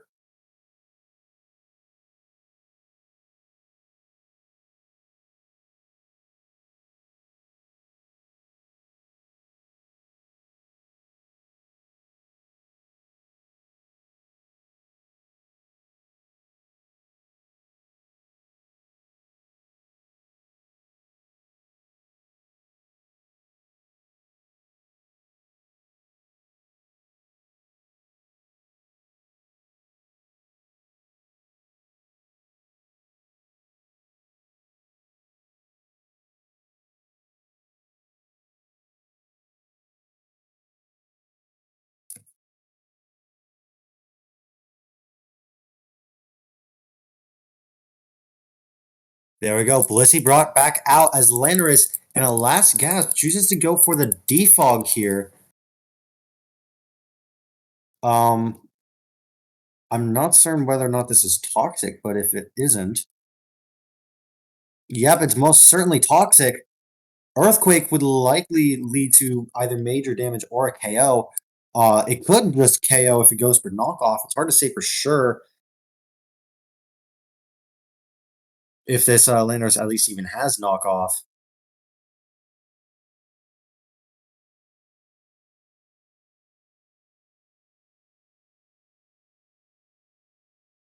Blissey comes in as Landorus lands one last stealth rock as it has finally fainted the poison.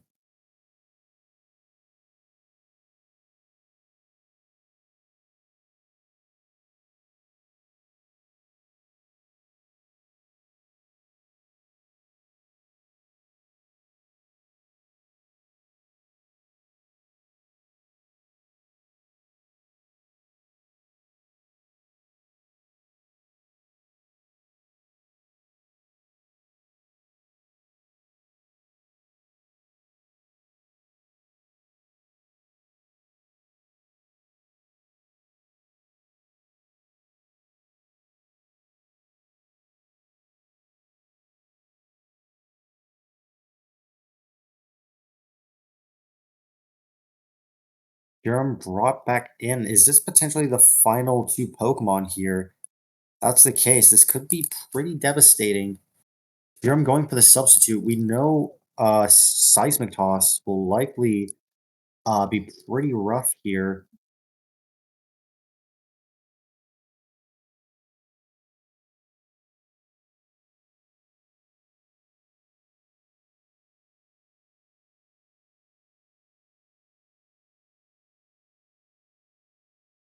There we go. Shedinja comes out as Kyurem goes for the Roost.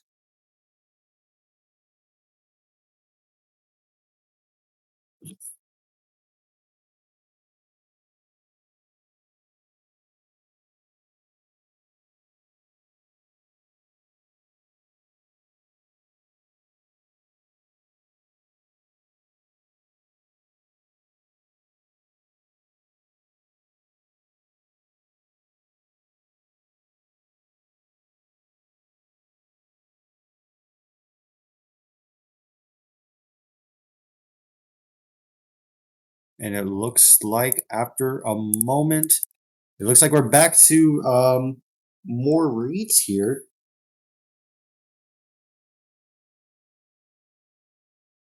Potentially trying to go for pressure stalling here. Although with the amount of power points on Shadow Sneak, it might not be possible.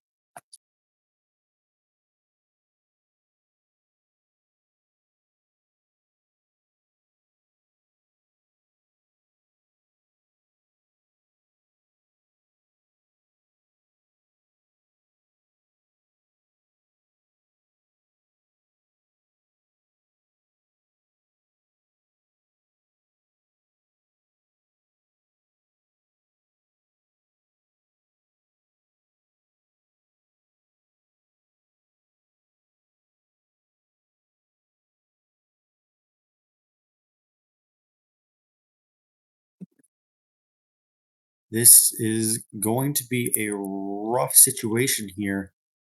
And unfortunately, I do believe my time for the time being has unfortunately run out.